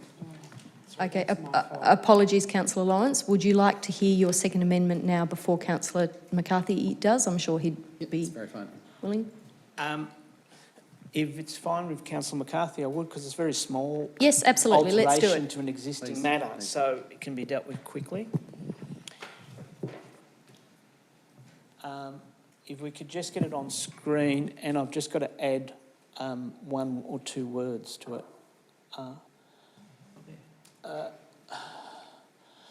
So the amendment is a slight alteration to 7A, and has that the 15,000 goes to 30,000, but it should have the words added,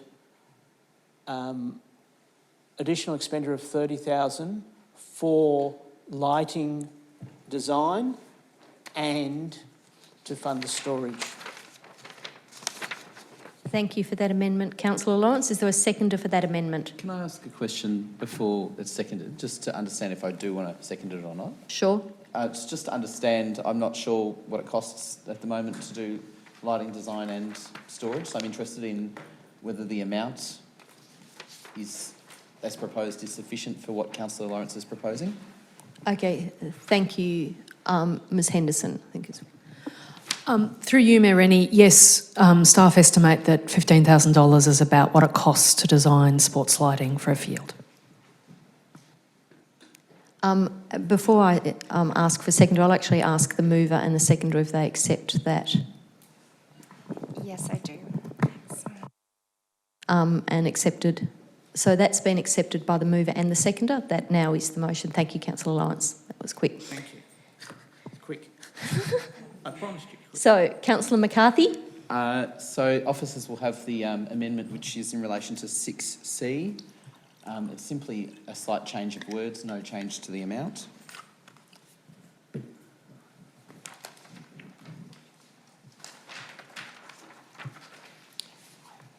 if it helps, while that's getting up on screen, it's simply to change the words of 6C so that it would now read additional operational expenditure of $70,000 to fund a children and youth engagement program in Darebin, with this project to be the subject of a forthcoming councillor briefing. No, to replace C with, so additional operational expenditure of $70,000 to fund a children and youth engagement program in Darebin, with the project to be the subject of a forthcoming councillor briefing. And if there's a seconder, I'll explain. Well, hang on, we won't ask for a seconder until we've actually asked the mover and the seconder if they will accept that amendment. So, Councillor Newton, is that acceptable to you? Yes, just reading it. Yes, that's acceptable. Thanks. And Councillor Messina, is that acceptable? Yes. So, Councillor McCarthy, your amendment has been accepted. It's now incorporated into the substantive motion. So we're now back at the substantive motion. We've heard from Councillor Newton and Councillor Messina. Are there other speakers? Happy to speak to the substantive. Great. Councillor McCarthy. Thank you. Thank you, councillors, for the various amendments and also the mover and seconder for their eloquent covering of the issues. I'd like to actually thank both the officers and the community members that have contributed to the preparation of this budget, because we deal with it here in the chamber and we've obviously dealt with it through a number of briefings, but the process of getting to where we are now, in fact, started last year through the early stages of engagement with our community, with our advisory committees, with community organisations, business groups and others, to try to find out what the priorities should be before the numbers started being put into spreadsheets. And there is an enormous amount of rigour that goes into this process before we get to this stage. So I want to thank everyone for their work. There are some items in this budget which have been a long time coming, and I want to highlight a couple of them. One of them is the Youth and Children's Project, which referred to above, just to provide some breadth to that, so that it isn't necessarily just 2 schools, but could touch other parts of our community that desperately need that sort of engagement. But I want to highlight one item which has been a long time coming, which is, of course, Council taking that important step of, for the first time, funding a biodiversity officer, which is proposed.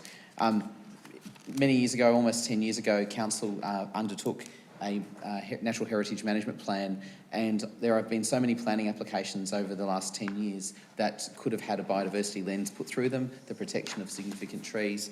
We didn't have the expertise in-house. We now will with this role. There are a range of commitments that Council has made as per its council plan and as per its various master plans. I won't go through them all, they're all there for councillors to see, but I do want to highlight the small things like the new floor coverings in Leinster Grove Hall, which will make it easier for people that use 10 that seconds. hall. And of course, the investment in our neighbourhood houses who have played such a critical role in community wellbeing. Thank you, Councillor McCarthy. Are there further speakers? Councillor Greco. Thank you, Mayor Reddy. I have an amendment that I'd like to put. The amendment that I'll be putting is component 1 and component 2 only at this stage. So it'll come up on the board. I think people have been, the councillors have received a copy of my proposed amendments.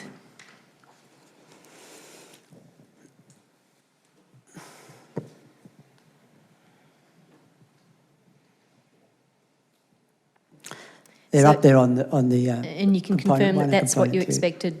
So to if see I have a as the seconder, I amendment. could speak to them. Okay, so is there a seconder for...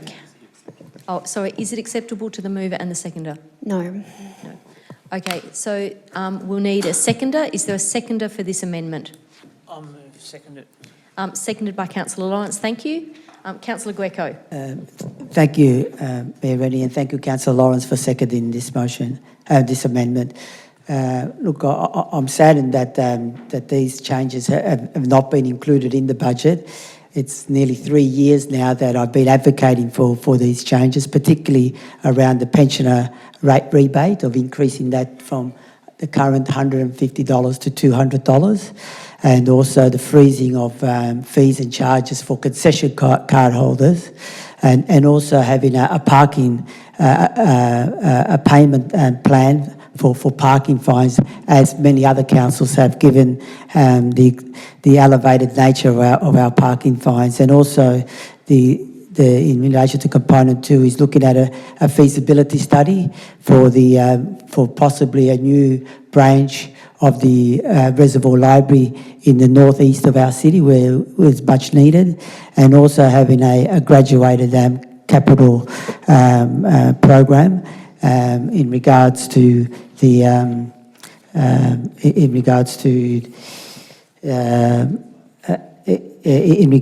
improving the quality of the water at Edwards Park Lake for recreational type facilities. Now, there's a lot there, councillors, but I know that this is not new to a lot of the councillors. I've been trying to argue these things for some time now. Have not been fully satisfied of the process that we went through, because a lot of these ideas that have been put forward, I believe, in my opinion, they would summarily dismissed without much attention by councillors. And also, I must say too, that in terms of the information that was provided in regards to these items was not to my satisfaction. I believe that the information that was provided was not rigorous enough and not conclusive enough of showing the pros and cons in regards to these particular items. Now, if you look at these items, councillors, these items go to the most vulnerable in our community. These items go to dealing with disadvantage in our community, something that I feel that this council is slowly ignoring. And these are structural things that we can put in place to actually help the disadvantaged in our community, the ones that are less well off, in order to plug into council services and also to make council services much more accessible and also to ensure that their cost of living and pressures are reduced. So, look, I implore councillors to really seriously think about this sort of stuff. I've given a lot of thought to these things. Other councils are moving in this direction, and we're lagging behind in regards to providing for our vulnerable communities. Thank you. Councillor Lawrence. Yes, Mayor Rennie, thanks for that. Happy to second this motion in this amendment, and in regard to, especially in regard to item A, which I received a mandate for, to increase the pension rebate to $250 in this council term. Now, I know we're into our third budget, and here's a proposal to lift it to 200. So, while it doesn't fit into a hipster agenda, it was clearly a mandate item from Latrobe Ward, which I have to honour, and it is continuing to be honoured here with Councillor Greco moving it. This is a question about income poor and technically asset rich, but of course you can't realise your house while you're living in it. And the notion that because developers can cut up blocks into 4 and turn blocks into $800,000 doesn't mean that the people there are living like kings. They're still living in a modest brick bungalow with their garden and trying to balance a pension. We've effectively, with our rates, charging a developer tax, not against the developer, who we're in bed with almost, but we're charging, we want to give them free parking, whatever, but we are charging the living pensioners a wealth tax on land they haven't realised. If the pensioner cuts up the block and makes a packet, sure, charge them. But our rate structure actually penalises people on a basic pension. It actually penalises people who worked 50 years. That's time. In factories and construction sites. Thank you, Councillor Lawrence. Are there further speakers? Councillor Messina. Can I just say, I appreciate the champion efforts that Councillor Lawrence and Councillor Greco put in year after year, but I work with the aged community, and when I asked them would they prefer a $50 rate discount, or would they prefer, and I know we're not debating this here at the Chamber at the moment, but would they prefer 6-7 services a year of lawn mowing at $50 a pop? They come up with the lawn mowing trumps for me, so I can't support this particular motion based on my discussions with the community that I have many conversations with.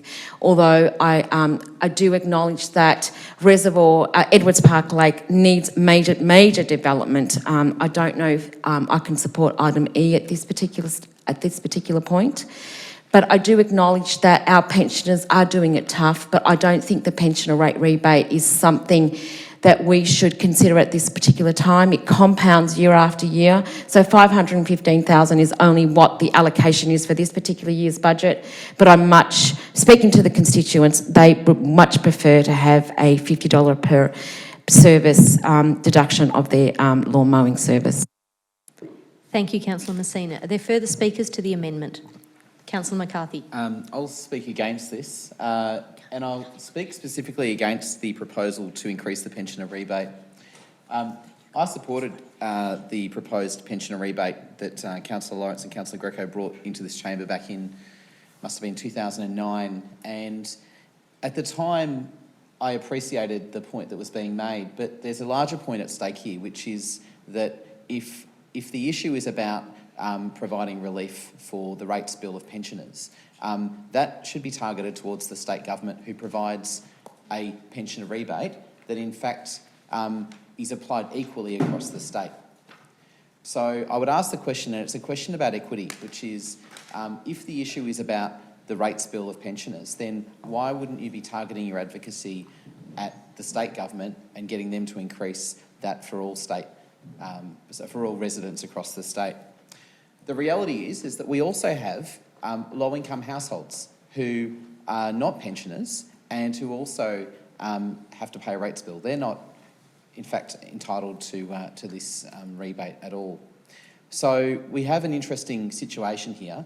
The other thing that I think has not been mentioned in this debate is that any resident is entitled to have their rates, in fact, delayed and actually paid off as part of the estate.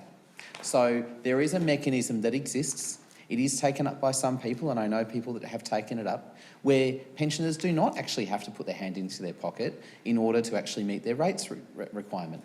So it is incorrect to say that we have got this situation when in fact there are other mechanisms in place. I agree with Councillor Messina wholeheartedly. It's the services that council offers and the services that are universal that actually make the biggest difference, and we've seen this consistently. 10 seconds. I would also say that a number of these items, and I would disagree with Councillor Greco, have failed to demonstrate the evidence base. That's time. At this stage. Thank you, Councillor McCarthy. Are there further speakers to the amendment? Councillor Newton. Thank you, Mayor Rennie.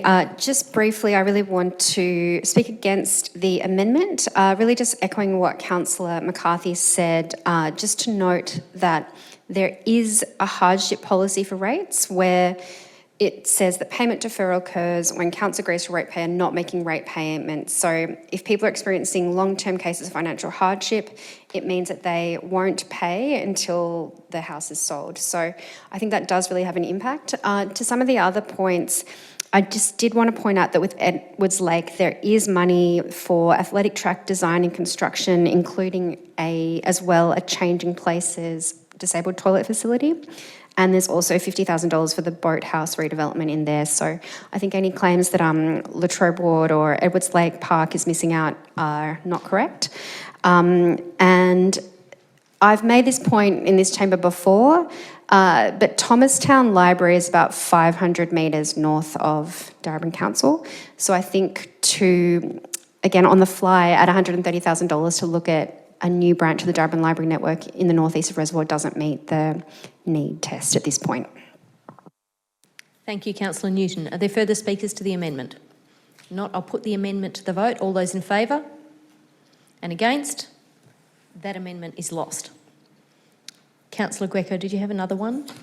Yeah, thank you, Mayor Reddy. Look, I'll move another amendment and just component number 3 only. Come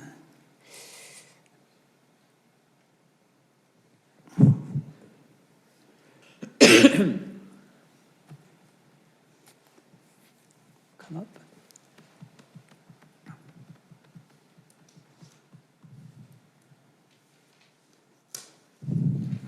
Councillor Greco, can you just check on the screen and confirm that that's what you expected? There were 3 items under component 3. To assist the staff, do you recall what the third one was? Coming, okay. There was a third item, and there it is. Yep. Okay. So I moved those 3 items. Okay, As, I'll seek, is that acceptable to the mover and the seconder? No. Okay, so that not being acceptable to the mover, I'll seek a seconder for the amendment. Seconded by Councillor Williams. Thank you, Councillor Williams. So Councillor Greco. Thank you, Mayor Reddy. Look, again, I moved these 3 items, and again, these 3 items, again, address disadvantage in our community, and it sort of tries to skew the council and the council's priorities towards helping or assisting people or making our city much more inclusive than what it is at the moment. So the first item there is to put $80,000 towards targeting low socioeconomic areas of our city, where we can have programs of intervention. This is a proven formula that is applied where you have a targeted approach, a geographic view, identify a geographic area, and you hit it with various programs and activities in order to lift up the amenity of an area, and also to lift the sociability of particular areas in our city. The second one is that again, this is a complete no-brainer. It's something that we've been talking on this council for the last 10 years, is about having a gardening program and finally putting something in place that for pensioners, but pensioners with that meet the special criteria in terms that they can't no longer look after their garden, and for us to actually play a role in assisting them. The third point there deals with a citywide sporting club partnership agreement. I've spoken at length about this, and again, this goes to social disadvantage in our city. When people talk about having evidence-based, again, it's pretty obvious to anyone that if you look at who participates in sporting activities in our city, that the most vulnerable and the most marginalised always miss out. And we talk a lot about this sort of stuff. We fill ourselves up with a lot of words, but we never seem to allocate funds or programs or money to specifically address these issues, particularly people from diverse backgrounds, particularly women and young girls. The stats speak for themselves, and also people who have disabilities who just don't get a look into sporting clubs or participating as others participate. So it's a very modest amount, councillors. I've scaled it down, and I thank the officers for actually helping to develop the. Because I really feel that we need to do something in this space. No longer just talk about things, but to actually intervene and do things, because It's time. Thank you, Councillor Greco. it speaks for itself. Thank you. Councillor Williams. Oh, look, my fellow councillor has been fighting very hard in reference to trying to get this on our books for a number of years, and I'd really take my hat off to Councillor Greco, because I know he really fights hard for our most vulnerable in our community, particularly pensioners and elderly people. And I realise how hard it is, particularly when it comes to gardening. Most elderly people, or people who will find themselves in a situation whether they've had an accident, a stroke, heart attack or terminal illness, or a family member like their partner who no longer is able or capable, or even short-term able to do the gardening. And sometimes it's the only time where a person finds peace in their own home outside their actual house themselves, but they can go to a place which is their garden. And once, it's a very, for those who don't meditate, it's sometimes another form of type of meditation, and that's how I find gardening is for me, and I know that it is for a lot of other people. So it'd be nice to actually, if we can actually, saying actually a lot, it would be important that we could give something to our elderly people and those who are struggling, to help them in ways of assistance in their gardening, where they feel that they can go to their garden and feel that happy place where it's feeling that love, and their plants are being nourished and looked after, where they are unable for periods of time. What happens is that the gardening gets actually so I guess, overgrown, that it becomes a depression for most people, and they feel that 10 seconds. it just grows, and it just finds a place where they feel they cannot cope anymore, and they get to a point where, do I need to downsize in their home? And in That's most time. cases, they Thanks, don't want to Councillor go that Williams. far. Thank you. Are there further speakers to this amendment? Councillor Newton had a hand up first, and then I've got Councillor Lawrence and Councillor McCarthy and Councillor Messina, so I'll try and get you in that order. Okay. Thank you. Councillor I'd like to ask a question. Yes. So this is about 9G, so the Home Gardening Assistance Program. So I can't find it in the budget at the moment, but I know that partly we've got recommendations from the aged care Darebin being implemented, and I wanted to, through you, Chair, ask about the fact that one of the recommendations is a gardening service. So if I could get some advice on if this is doubling up with the fact that we are already recommending, putting forward recommendations from the age-friendly review. Okay. Thank you, Councillor Newton. I'll refer that to Ms Henderson. Through you, Mayor Rennie, in relation to the age-friendly Darebin review, the draft report did recommend the establishment of a gardening service in Darebin. That report hasn't been finalised by the panel yet. When it has been finalised, it will come to Council, and then Council will decide on what it's going to do about the recommendations, accept them, trial them, not accept them.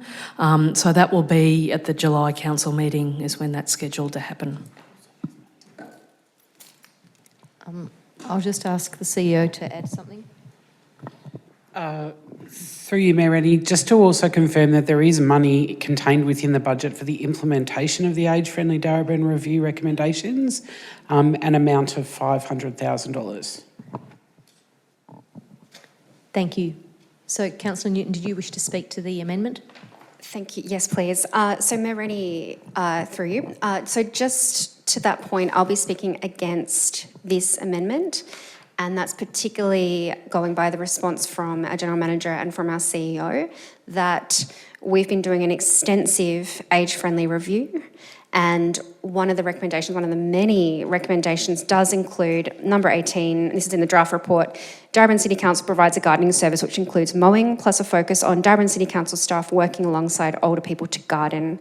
So for me, this amendment does not, we've already got a draft report that has recommendations including this, which is why I'll vote against this amendment. Thank you, Councillor Newton. Councillor Lawrence.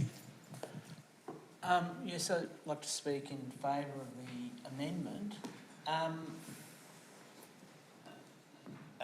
And once again, I'm getting up to speak in favour of actually doing something for people in the older demographic, and a modest amount, $100,000. We spent $250,000 on an aged-friendly report, which just told us exactly what was happening, which we didn't know what was happening, and was redundant within weeks because the government changed the policy. So I'm not sure why the money can flow for a 190-page report so quickly, but to actually do a gardening service, which is raised so often as a reason of not spending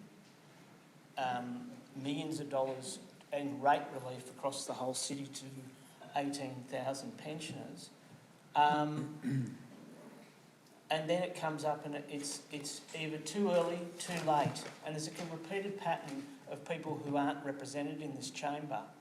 It's too early, it's too late. So I think, we need to bite the bullet on that.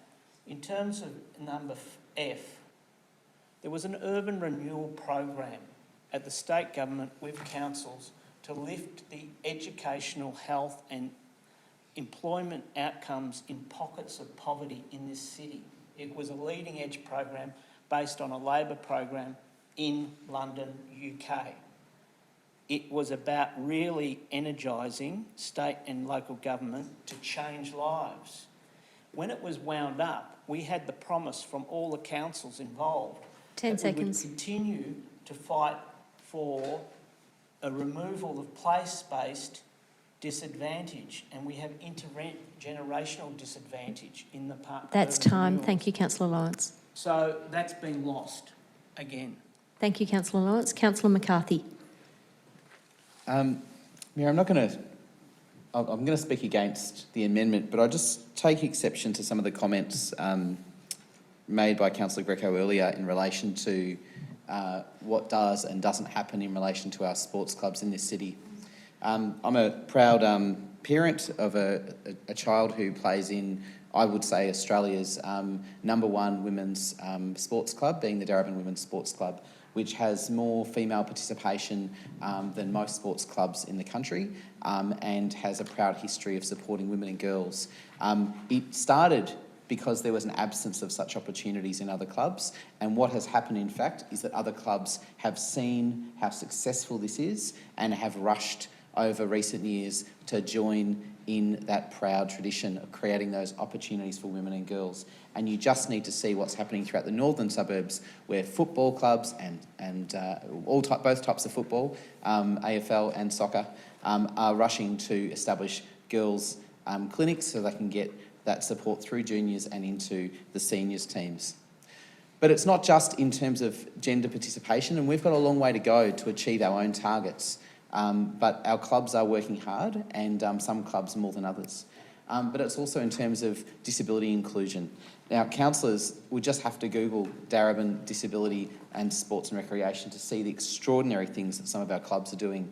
All Abilities teams from Parkside down in Elphington, which has a profound program, an All Abilities football program and netball program that's been running for a number of years, through to other parts of our city in Preston, all the way through across a range of codes. Darebin Bowls Club, for instance, does the same thing. So it's not just your outdoor sports, it's not just 10 seconds. your competitive sports, but also recreational groups as well. I'm proud of the work that our clubs are doing, and I really hope that every councillor is. Thank you, Councillor McCarthy. Councillor Messina. Before I speak for this amendment, can I please ask through you, Mayor Rennie, for clarification about the budget allocation or the put forth in relation to the garden and maintenance in the health and wellbeing plan, please. That was for the age-friendly. Read out the statement. Ms Henderson, can I refer that to you, please? Through you, Mayor Rennie, yes, so there's $500,000 for implementation and I guess planning for the implementation of the age-friendly Darebin recommendations once they're finalised. Staff are currently working on plans for a pilot gardening service to present for Council's consideration when you consider the recommendations of the age-friendly Darebin review. And the funding for that pilot would come from within the $500,000. I have a supplementary question. Yes. Previously, when that question was addressed, you said lawn mowing service.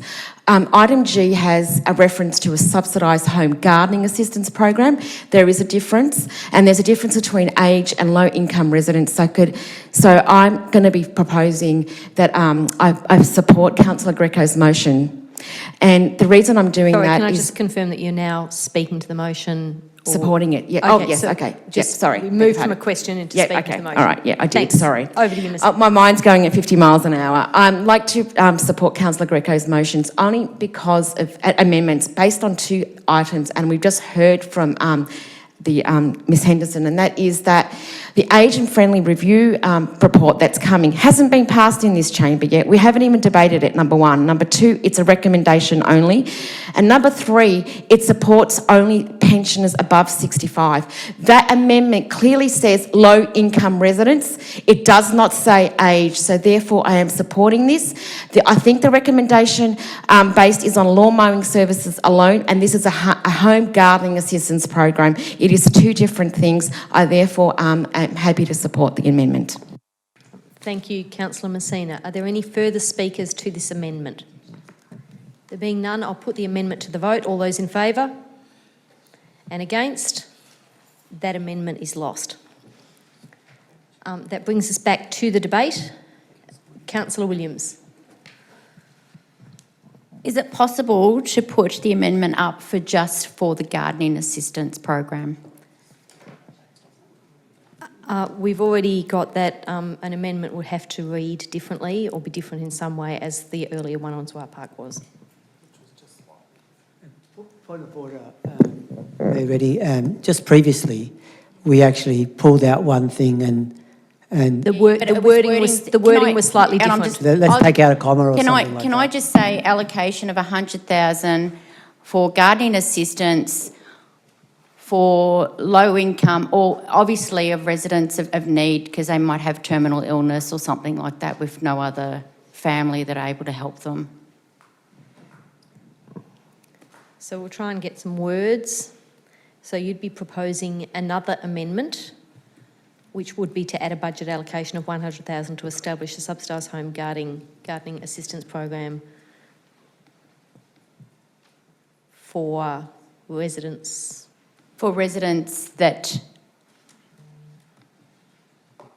where was it there? For residents with high needs. With high needs.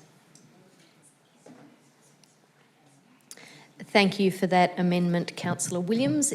Is that acceptable? No, wait. I hear that, but first I need to ask whether that's acceptable to the mover and the seconder. It's acceptable to me. No. Okay, so we need a seconder. Seconded by Councillor Greco. Thank you, Councillor Williams. We'll just make sure that we've got... Just a point of order. Yep. Mayor Rennie, I said I'd second it before Councillor Greco. That's true. I'm happy for Councillor Lawrence to second. Councillor Lawrence, you can second that. I'm sorry, I'm clearly not paying as much attention as you would like to who puts up a hand first. Very happy for you to second it. Councillor Williams, over to you.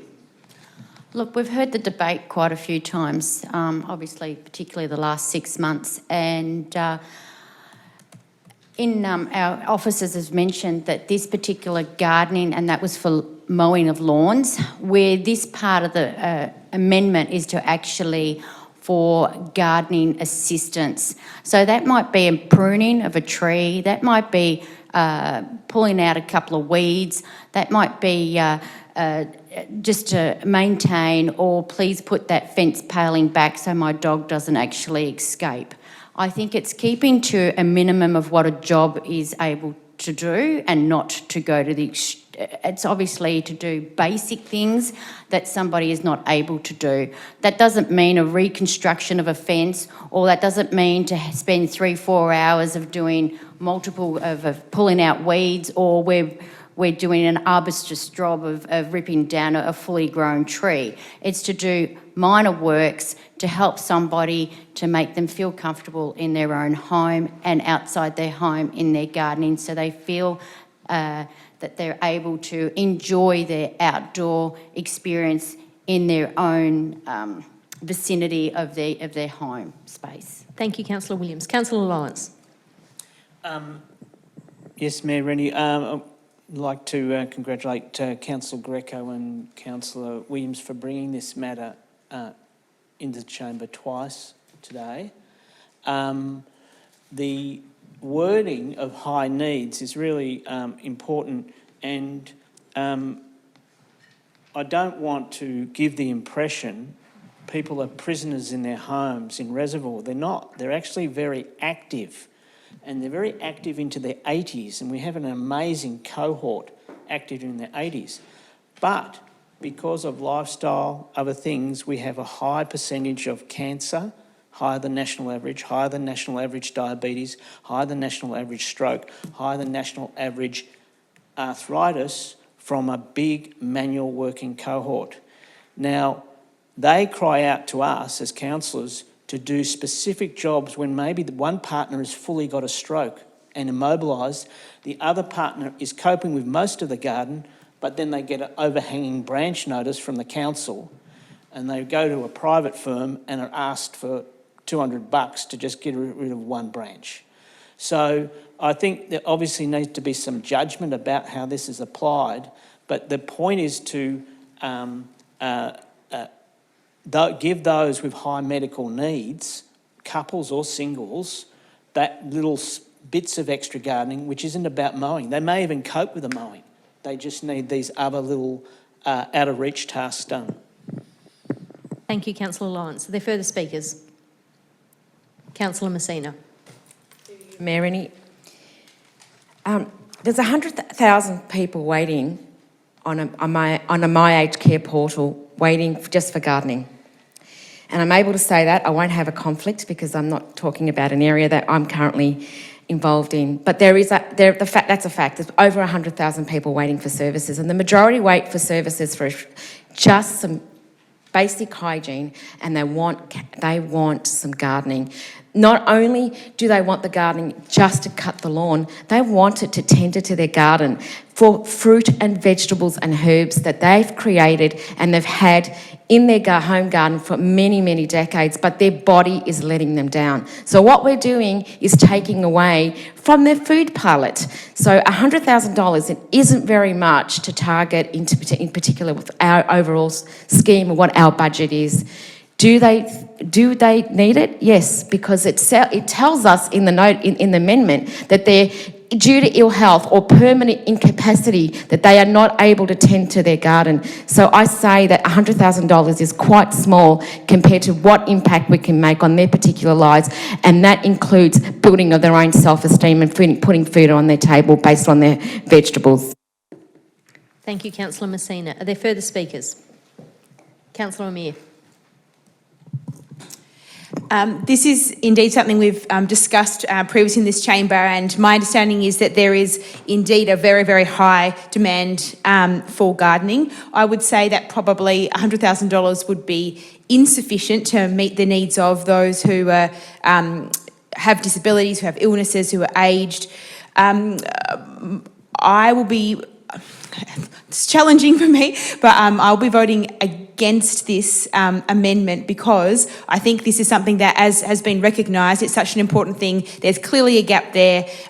We do have very good information that's come through the aged care review.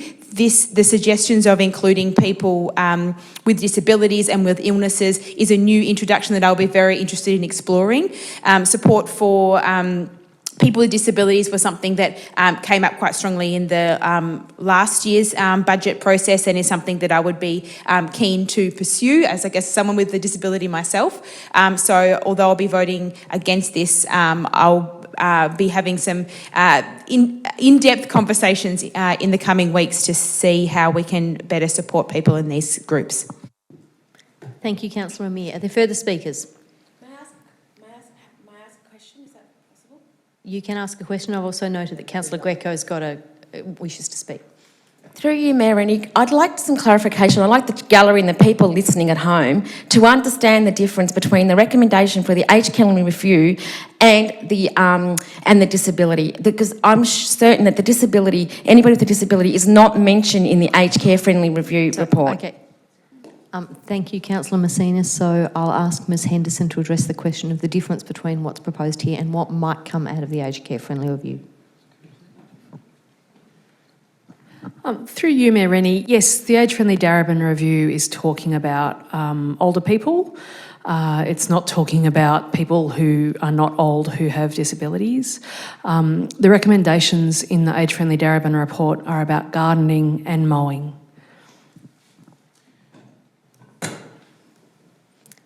Thank you. Councillor Greco.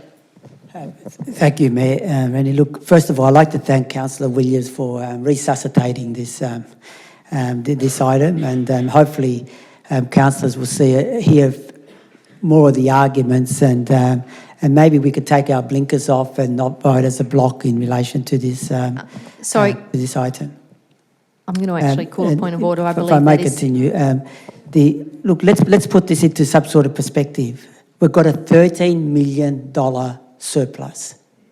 I'm not going to argue about the merits of this scheme because I think it's just, my grandson is 18 months old, would understand this without even having to explain it to him.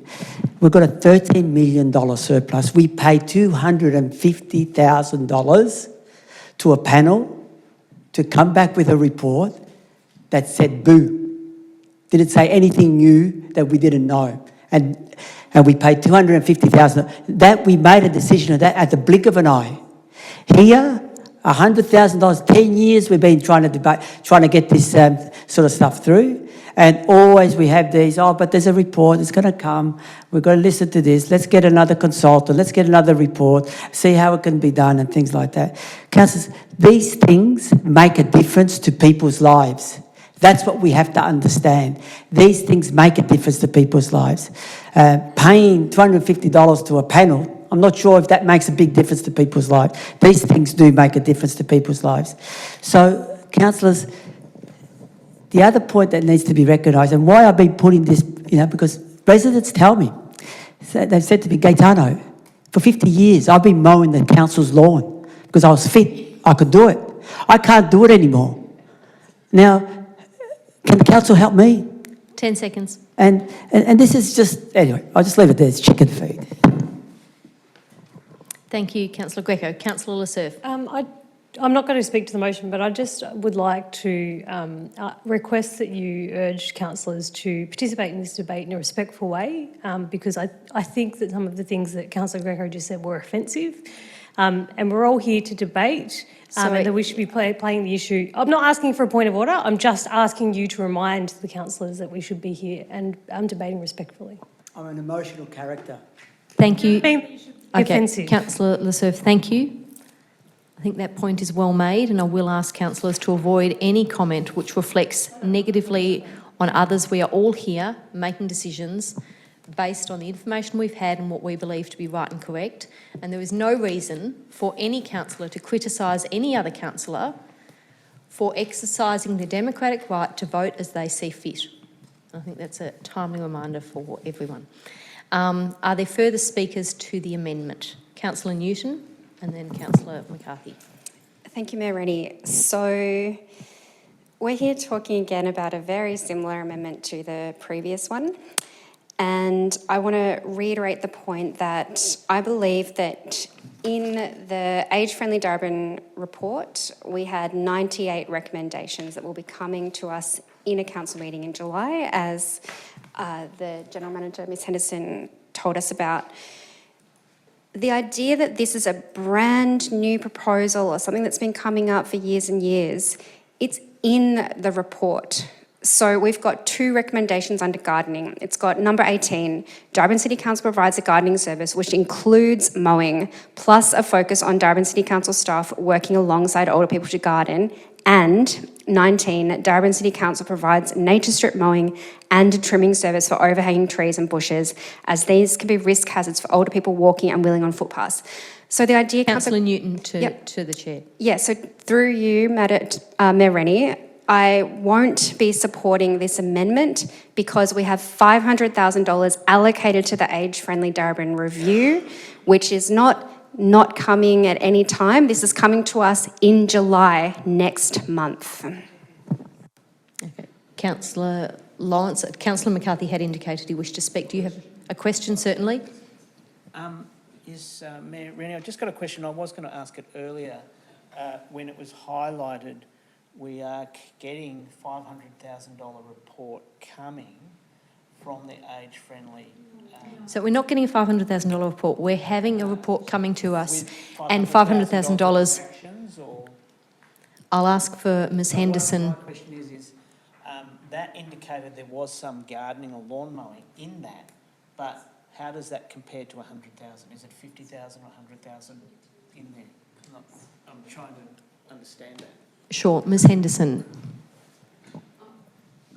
Through you, Mayor Rennie, Council in the draft budget as it was endorsed in April for consultation, and the budget as it's contained in the budget papers here tonight includes $500,000 for age-friendly Darebin implementation.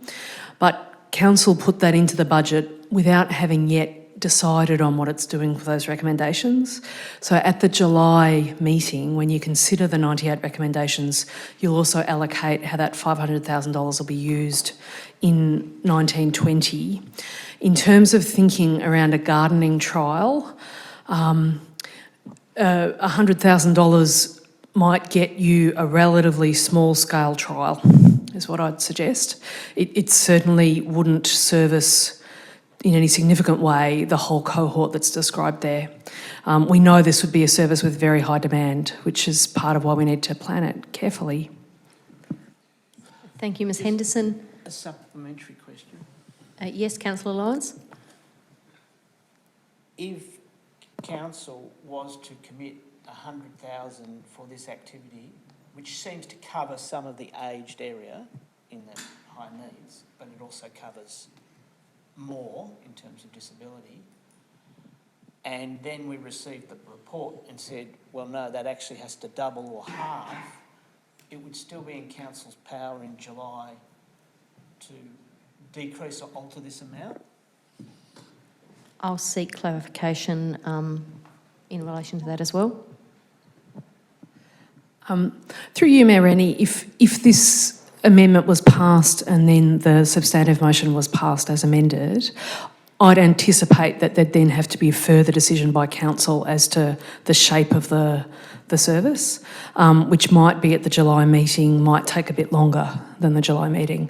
So yes, I believe that council could if it allocated $100,000 in the budget now, in addition to the $500,000 for age-friendly Darebin, provided you honour the budget allocation motion, you could reallocate things later.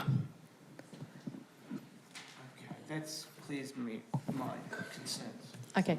Thank you, Councillor Lawrence. Councillor McCarthy. So just a clarification question, if I may, just on what I've heard. I take the point that mentioned by our officer about saying that $100,000 will give us if this was to be passed, will give us a small pilot. So would it be possible that if we were to pass this motion tonight and allocate $100,000 that we could use in July from that $500,000 further monies to supplement this this proposal here if it was to get through? Would that be possible? I'm going to give that one to the CEO, Ms Wilkinson. Through you, Mayor Rennie, thank you for the question, Councillor Greco. I think it's important to highlight that there's a bit of a difference between the age-friendly and this resolution, as councillors know. This resolution doesn't specifically address over 65s necessarily, so it is possible that residents of high need and on low income could be substantially younger than that, for example, so might not play into the age-friendly discussion. The way the budget has been structured is to include $500,000 for the implementation of age-friendly in the event that council decided that on consideration of the submissions and the report and officers' advice that, say, for example, you only wanted to allocate $400,000 of that $500,000 towards implementation of age-friendly, you would be able to reallocate the remaining $100,000 to this or other programs. I just have a further clarification, if I may. So if this motion was to be passed tonight, this picks up on the point that Councillor Messina made, that the $100,000 could be allocated to low-income earners, and then subsequently in July or whatever is decided upon in terms of the age-friendly money, that could be solely dedicated to pensioners over 65. Ms Wilkinson. So does that make sense in terms of, I'm trying to seek a clarification on that, because on the premise of, if I may say, and I take the point that that the money may not be sufficient enough to have an extensive, to be an extensive pilot, but may be sufficient enough for a pilot of low income earners. Ms Henderson. Through you, Mayor Rennie, so if the question is, could council allocate this money tonight and then supplement it with money at a later meeting is from the age-friendly Darebin allocation? Is that the question? Through you, Mayor Rennie? My question really is that if the money is allocated here tonight, that this money would solely be for low-income earners, not necessarily pensioners, because that will be decided in July or a subsequent date. Yep. Through you, Mayor Rennie, I think if this wording is passed tonight, we'll have a think about what it means and how it can be implemented, and I would expect there'll have to be a further resolution of council to clarify how to implement this, because in terms of how that would fit in with the age-friendly Darebin gardening service, I think there's too many questions that would require further council decision. So I think that there are questions about how this would be implemented, and it would be solved by a decision on the floor of council at a future meeting. Ms Wilkinson has something to add. Through you, Mayor, I might just add to that. It is important, however, to note that there is nothing in this motion that prevents the allocation of the monies towards older residents. Having said that, however, it is highly unlikely that if council was to resolve the budget tonight as recommended as the substantive motion shows with this change, between now and the consideration of the age-friendly report in July, I'm very happy to guarantee that officers will not be able to get a program like this up and running before then. So in that instance, we'll be able to bring a report that considers that as well. Thank you for those questions, councillors. So just so I'm crystal clear before I vote, the question... We still have Councillor McCarthy to speak, but yes. The question is, so allocating 100,000 for high needs gardening does not preempt anything we decide to do within the 500, which may be a range of things, including a small or a replacement gardening program. That's correct. So we're not cutting ourselves off, because I just think we know the need's there. In fact, we can't fill it. Through you, Mayor Rennie, thank you for the question, Councillor Lawrence. I think it's a good point that you make. The answer is no, there would be nothing to preclude the consideration of whether to roll out a gardening scheme for older residents as part of the age-friendly review implementation. And in fact, if this motion is successful tonight in the chamber, it will be very important to communicate that this is not part of necessarily designed for older residents, that we'll need to be very clear that that is not the intended purpose of this, lest that we confuse the community and think that that's what's happening in advance of any consideration of that scheme. Thank you. Councillor McCarthy. Thank you, Mayor. I feel like my central argument against including this at this point in time has just been made. The fact that we are in a situation where we can't actually define exactly who would be eligible, the scope of potential clients, the size of this pilot program, how long it would last and how many lives it would make a difference for, is for me really concerning. But probably what's more concerning is that a 3-minute Google search will show you that there are a range of other programs, government funded, particularly at the state and federal level, that are providing services to this particular cohort or parts of this cohort that may be under accessed. And I'm very concerned that we are stepping into the breach here of potentially subsidising or duplicating existing government services. So the TAC provides a support service, a gardening service for those people that are injured as a result of a motor vehicle accident. That service exists and there is an eligibility requirement that's included. Under the NDIS, there are a number of NDIS specialist services for both temporary and permanent disability. I'm aware of this because I have a relative who has recently accessed one of these. The subsidy is in the order of $46 per hour. It's easy to find. It answers a lot of the questions that have been raised so far. That doesn't mean that every single person that we've referred to tonight is covered as per those sorts of services, but a significant amount are. We've already heard we need to be very clear about expectations about this does not appeal or does not apply to people over the age of 60 or 65. For me, the looseness of the language suggests to me that we're not exactly sure who we're talking about, let alone what the size or scope of the service is. I don't think that's an appropriate way for us to be going into this process, and on that basis I can't support it. That's not to say, and I'll just make this point, and I reject some of the sort of claims and accusations that are made to councillors. We don't care if we don't support this. We do care, but we want to get it right. So let's step through the process properly. Thank you, Councillor McCarthy. Are there further speakers to the amendment? No. I'll put the amendment to the vote. All those in favour? And against? The amendment is lost. That brings us back to debate on the substantive motion. Are there further speakers to the motion? To the budget. To the budget. The So we can speak in relation to the budget, yeah? Yes, we're speaking in relation to the budget. Are there any further speakers to speak to the budget? Yeah, I'm going to speak in relation to the budget. Look, councillors, we've gone through a really long process. I'll get to that. I'll get to that. We've gone through a really long process, and I'm really disappointed here tonight. I've put a number of amendments. Other councillors have put a number of amendments. In the discussions that we've had leading up to this budget, many suggestions were put. We had discussions and debates, but frankly, it was like as if we weren't in the room, or I wasn't in the room when I was suggesting changes or ideas or things to put into the budget. And there was a constant rejection in regards to what I think are practical things. So this budget to me, councillors, and I'm really sorry to say this budget to me, councillors, is skewed away from the most needy in our community.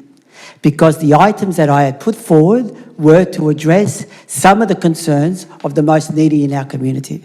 And we've skewed away from that. And just the recent debate we had about the home gardening, about do we care, don't we care, let's get the words right, and things like that. When we're dealing with other things, we just do it, and then we work it out later, and we get it right later. Here, all the bureaucratic speak comes up about that it's not appropriate and things. So, because of that, councillors, I'm really concerned about us as a council. You know, in a way, we've lost our moral compass in relation to dealing with the community and living up to our words in terms of an inclusive community. So it really disappoints me in relation to that. And then finally, also, I would like to say finally, is that even in the budget, in terms of budget papers, we did not even get detailed budget papers, which were denied to us as councillors. Thank you, Councillor Greco. Let alone the community getting budget papers. It was denied to us as councillors, and I'll finish on this point. As a result of that, I'm really disappointed in this budget, and I'll be seriously considering how I will be voting on it. Thank you, Councillor Greco. Are there further speakers to the budget? Thank you. Councillor Lawrence. Yes, Mayor Rennie, thank you.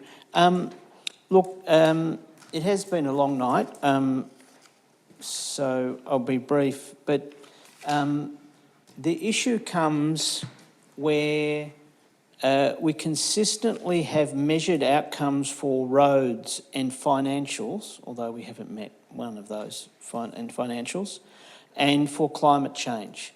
And the move from feel-good statements about climate change to actual measured outcomes was the most significant thing in Australia in the last 10 years. It's been blocked, we know, in certain places, but we're adding a science to energy and waste issues.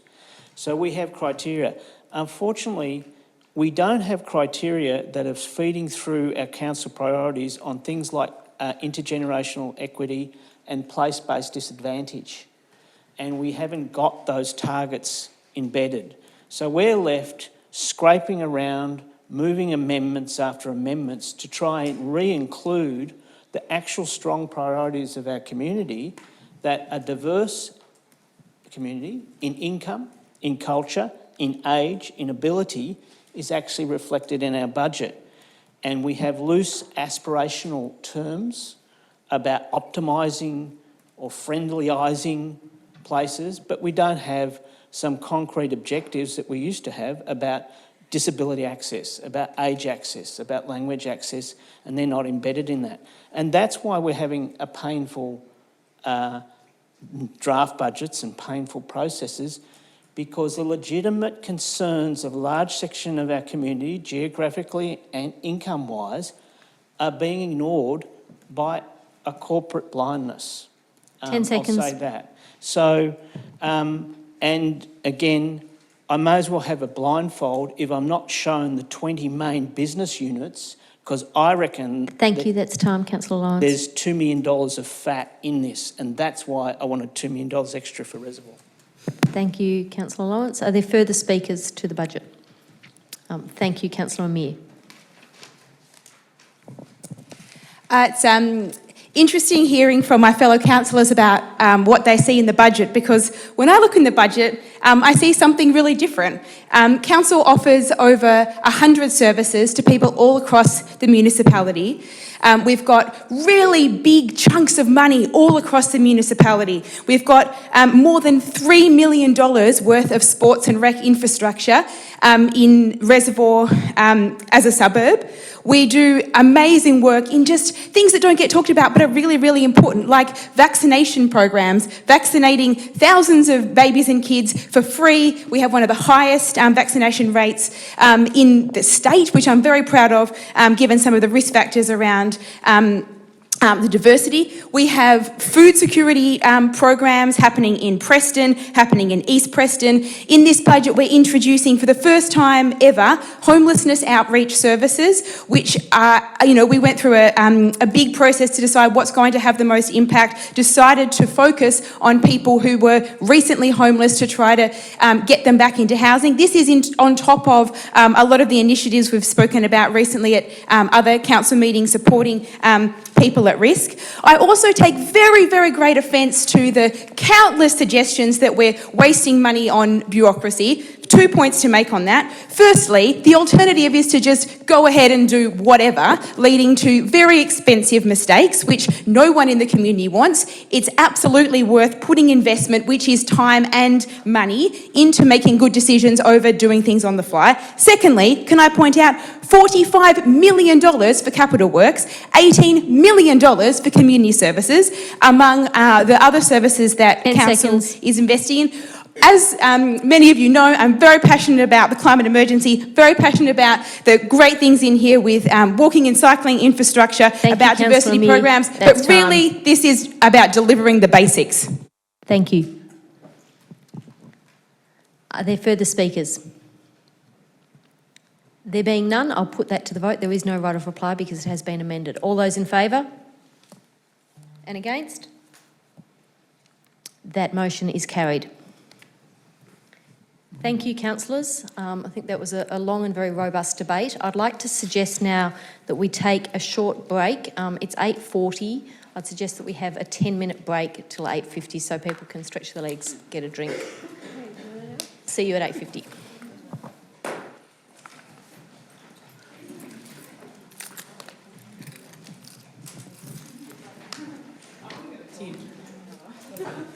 I've been doing immunisation for a very long time.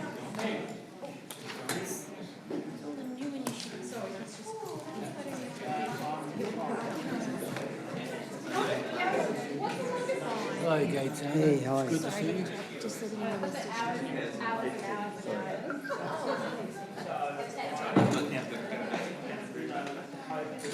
Thank you. I didn't say anything bad.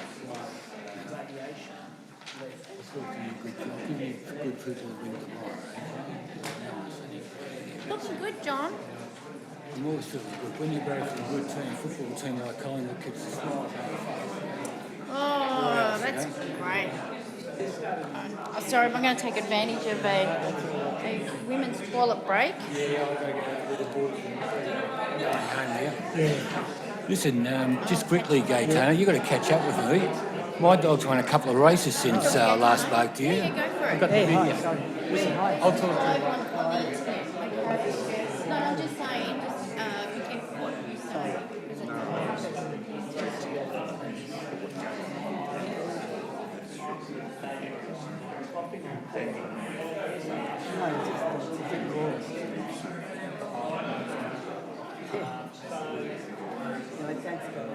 I'm going to come back. Thank you.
from me, missing one night. You know, relatives. So we'll see. Yeah. Now I've started a YouTube channel called Tumour Free Tim, and I am concerned now because if I get one tumour, do I have to pull that down? I don't know. But you know, it's just going slowly. I'm pushing a complementary thing of natural things to go with your medical. We've got one of the best hospital systems in Germany, America, Australia would be now, also Victoria, Germany and US states are the best treatments in the world because we're offering the most options. But it's still not mainstream. It's, well, let's say America is a privatised system, so you can get all the alternatives you like to pay for the nose for. Germany is a public system, but they make you do a diet exercise.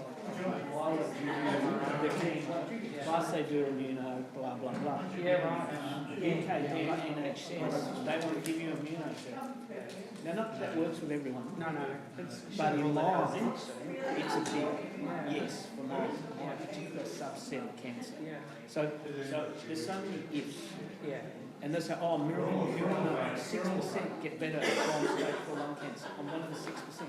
I'm also one of the 3% of lung cancers that respond to immunotherapy. So I can't give hope to the other 90. I can't give hope to the other 97% of lung cancer. Because I respond 100% because of my type of lung cancer. But the other people with the normal lung cancer may only respond 25% to immunotherapy. So, and then my lymph node wouldn't respond to cannabis diet or thingo, and then I had to subject that to, which is radiotherapy is a nice way to say it. You're putting waves, X-ray rays into your body, and it's a target. As it goes on for 4 weeks, you're burning. You know, it's like, it's just, so they just, because it was a small amount. So that radiation therapy, they can do, if they really target it, they can get rid of small tumours. They can't do that. They're for cleaning. I'm going to get some water.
people up because I can see that we've got 1 minute.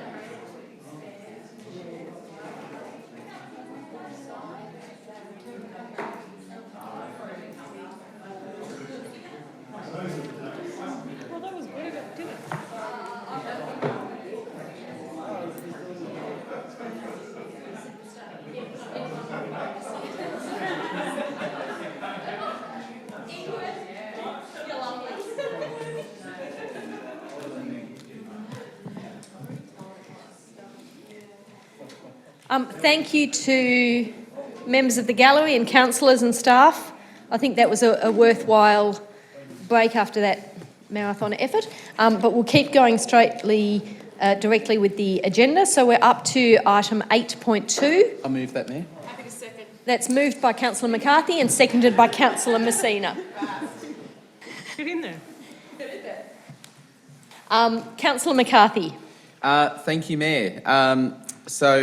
And thank you also for the break as well. Good to refresh ourselves because this item is actually incredibly important, just like the budget, which is, of course, the 2019-20 Council Plan Action Plan. The annual action plan, as I'd remind councillors, is actually an item that was introduced in this term of council so that we moved from a 4-year reporting cycle to, in fact, an annual reporting cycle with an annual action plan linked to our budget. So many of the items that are included in here fall out directly from the council plan, but also describe the metrics around what we intend to achieve over the next 12 months. And some of those things, in fact, have a life well beyond the term of this council. There are a couple of items that I just wanted to highlight for councillors in relation to the action plan. And they are ones which we've dealt with in this chamber in recent months. A significant one, which is generating enormous amount of interest around the state and around the country, is of course the PPA, the Power Purchase Agreement, which Darebin has led and signed on to at the last meeting as the lead council. We are leading a group of 39 councils to effectively bring our power consumption together and to collectively make arrangements to switch our electricity generation to a renewable source. We're not buying offsets. In fact, we are doing the opposite. We are investing and potentially, as this project develops, seeing a significant investment collectively with those 38 other councils in a new renewable energy opportunity. I'd also highlight that in this next 12 months, Council will be investing a whole range of solar installations, around 700 residential and business installations, resulting in 4,000 kilowatts of new renewables in our city. We'll be taking significant steps to meet some of those social equity goals that we've set, including an all abilities play space at Penders Park that has been the result of an extraordinary community-led process of design. We are, of course, incredibly proud of the FOGO, food organics and green organics being introduced here in the city of Darebin. We're not the first to do it, but we're certainly pleased to be part of that movement now. And this is going to be well received. As councillors would be aware, a significant amount of our emissions in our community are from food waste in our landfill. That will change, and we'll be providing products directly to farmers beyond the confines of Darebin. So that's a great collaboration between us and regional communities. There are a range of other actions in the next 12 months, but this is an action plan that cuts across the economic, social, environmental and community outcomes that we feel are so important to achieve. Thank you, Councillor McCarthy. Councillor Messina. Thank you, Mayor Rennie. Thank you, Councillor McCarthy. I just want to echo the words that Councillor McCarthy has discussed. And whilst when we got together back in 2016, we talk about a plan of what our big, huge visions are.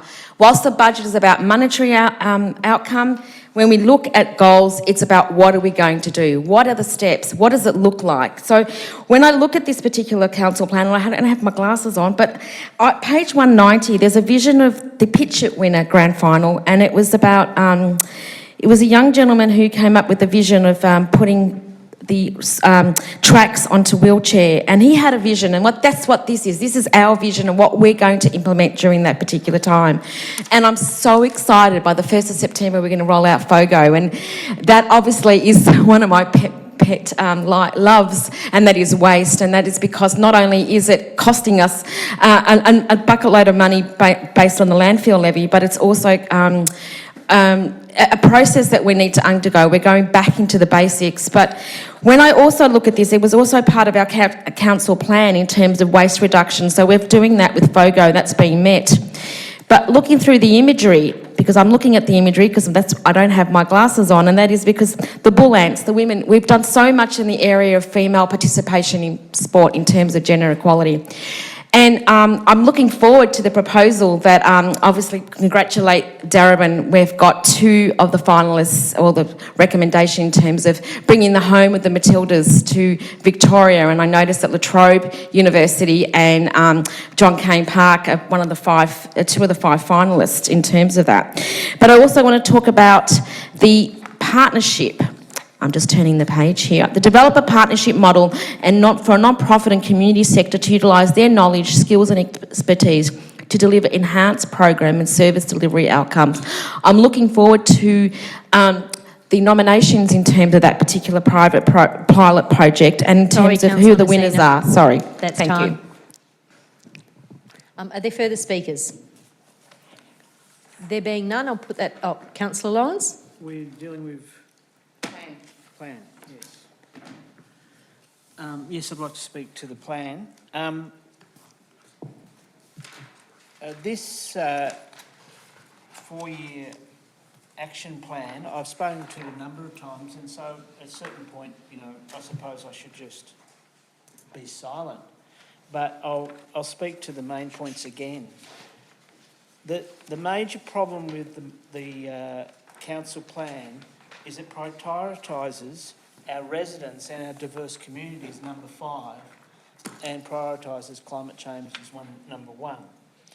And in addition to that, the plan remains flawed because the financial and the climate change objectives are quantifiable and measurable. And the social inclusion measures are feel good and optimise, or friendly eyes, or these types of verbs that governments like to use when they don't want to be accountable for outcomes. So in terms of health and wellbeing, we're a long way from what New Zealand is doing, which is actually skewing and talking about a budget and health and wellbeing outcomes. It's not good enough we run pilot programs to feel good. We actually should be intervening and making the life and wellbeing of our citizens better. And until we get that lens in this document, we will continue to have skewed budgets which don't represent all the views elected and don't represent fully the views out there. And I'm all for affirmative action, have supported it in my party for 30 years, have supported many female candidates, federal and state. But in terms of pictures, we're a bit off gender equality in this document too. Thank you, Councillor Lawrence. Are there further speakers? Councillor Greco. Thank you, Mayor Reddy. Look, I'll speak in relation to this, and some of the other councillors have highlighted some of the more positive aspects in this report, but please allow me to offer a more sort of critical analysis of this report. What I'm going to say is probably not new to councillors, but I think it needs to be reinforced. I use as my starting base, earlier on as a member of the audience, we heard Surian from the Darebin Ethnic Communities Council, and I think it really resonates when he said that a lot of the language that's used in this, in our goals and our action plan, particularly in relation to goal number 5, it's very fluffy language, I must say, and as Councillor Lawrence just pointed out, it's a lot of feel-good type statements, and I fail to measure how the outcomes that we're actually achieving in relation to some of the things in relation to Goal 5. When I look at Goal 5 and I look at the overarching heading, we will lead. I'm not sure whether we're leading in some of these things here in Goal 5. I would actually even say, and I need to be blunt here, is that in certain aspects we are falling behind. And if you just look at the debate that we had in relation to the budget, that indicates that our budget, the line items, do not pay particular attention to disadvantage and cultural diversity in our community. So whilst there's a lot of positive things in these action plans, but right from the outset, from year one, I've always been critical of our council plan, and as a result of that, been critical of the action items that come from the targets that we set. Thank you, Councillor Greco. Are there further speakers? Councillor Williams.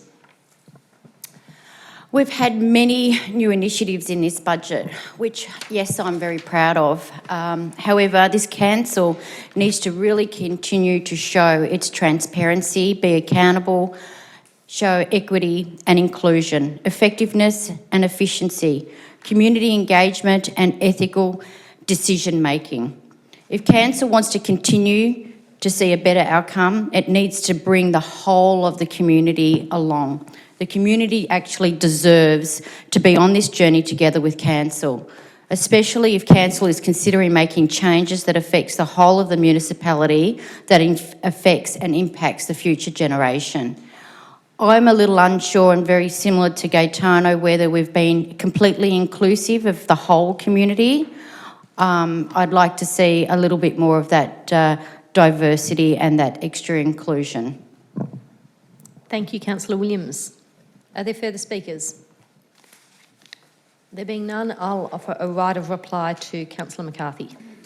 Thanks, Mayor. I'll make this brief. There's a lot of detail in here. I really struggle with the suggestion that council is not transparent. I heard that from one or two speakers against. I couldn't actually tell if there was comments against the action plan or against particular parts. We need to be very, very clear when we speak about these sorts of plans, because there is an enormous amount of work that has gone into this, and this is not just owned by our officers, this is owned by communities.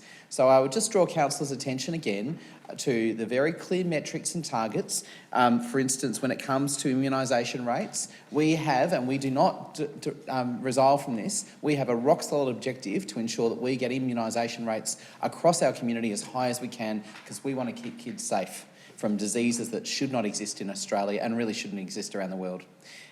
We've got metrics around this. We measure our progress on this. That's the stuff that matters, because that's the stuff that keeps kids well. So to suggest that we are not measuring our progress on things, I find just laughable. When it comes to the partnerships, we have wonderful partnerships with organisations, community organisations that are deeply invested in this plan. And to honour the work of those organisations like VACA, Victorian Aboriginal Childcare Agency, all the way through to a range of smaller community groups who are waiting just to see us pass the budget, pass this plan, so they can get on with those projects. So this is not something that we own, this is something that the community owns, because there is an extraordinary amount of inputs that have gone into this. And you just have to look at, as you go into the detail of what we're actually going to do over the next 12 months as per this plan and this budget, there are a lot of things that are going to be delivered. And I would encourage councillors, before they make statements that question the details or question the work, to really look closely at what you're actually passing, because it is in there. You just got to read it. Thank you. I'll put that to the vote. All those in... Point of order, Madam Mayor. The suggestion's been made by council that we just have to read it. I've gone through this document with word by word. Sorry, Councillor Lawrence, what's the point of order in relation? What's the point of order in relation to the? Well, the assertion of Councillor McCarthy is that you just got to read it as if I haven't read it. We've argued about. Sorry, I wasn't asking for further explanation. I was asking for a specific. I can't rule on a point of order without knowing. That is section 47 in relation. That it's offensive to suggest that councillors here have not read this document. We've gone over it for 3 years, argued about every word, and been stonewalled. Thank you in relation to that point of order. I believe that there are two ways to interpret the phrase, you've just got to read it. I accept that you've interpreted in a way that you found offensive. I don't think that would be how everyone would interpret it, but on the grounds that I do accept that that's how you've understood that phrase, I'll ask Councillor McCarthy if you'd like to withdraw that statement. I don't wish to cause offence to anyone, and certainly, whilst I found some of the comments offensive to the work of officers and community groups, happy to withdraw the statement so we can move on. Thank you, Councillor McCarthy. I'll therefore put that to the vote. All those in favour? And against? Thank you. Okay, that motion is carried. Brings us to 8.3, Planning Scheme Amendment. Move, Mayor. Moved by Councillor McCarthy, seconded by Councillor Lasserf. Councillor McCarthy. Thank you, Mayor. I'd like to thank all the both the work of officers and submitters to get us to the stage that we are now, which is to submit the hefty piece of work, which is the Planning Scheme Amendment C161, which is the Fairfield Village Panel Report Outcomes and Adoption. What we have here, of course, is the process where we submit the final version of the proposed planning scheme amendment for Fairfield Village to the Minister for the Minister's adoption. And once that becomes the case, that becomes incorporated in the Darebin planning scheme. As my fellow ward councillors would be aware, what we've sought to do and what council and the community have sought to do with this particular planning scheme amendment is provide that protection for heritage in Fairfield Village, to introduce mandatory maximum heights for building walls and for building heights. And what this does is deliver the type of certainty which both traders and residents have sought for some time in relation to the future of Fairfield Village. Before these guidelines were introduced and proposed to the community, there was uncertainty about what the eventual built form would be in Fairfield, given that a number of lots had been purchased and, of course, not only had been purchased, but in fact had been redeveloped in some cases to 4- and 5-storey buildings. So this proposal provides the certainty that the community's desired and the protection of the heritage streetscape along parts of Fairfield Village. Not every building is a heritage street, is part of that heritage veneer, but there are certainly some that have been identified as being of heritage significance.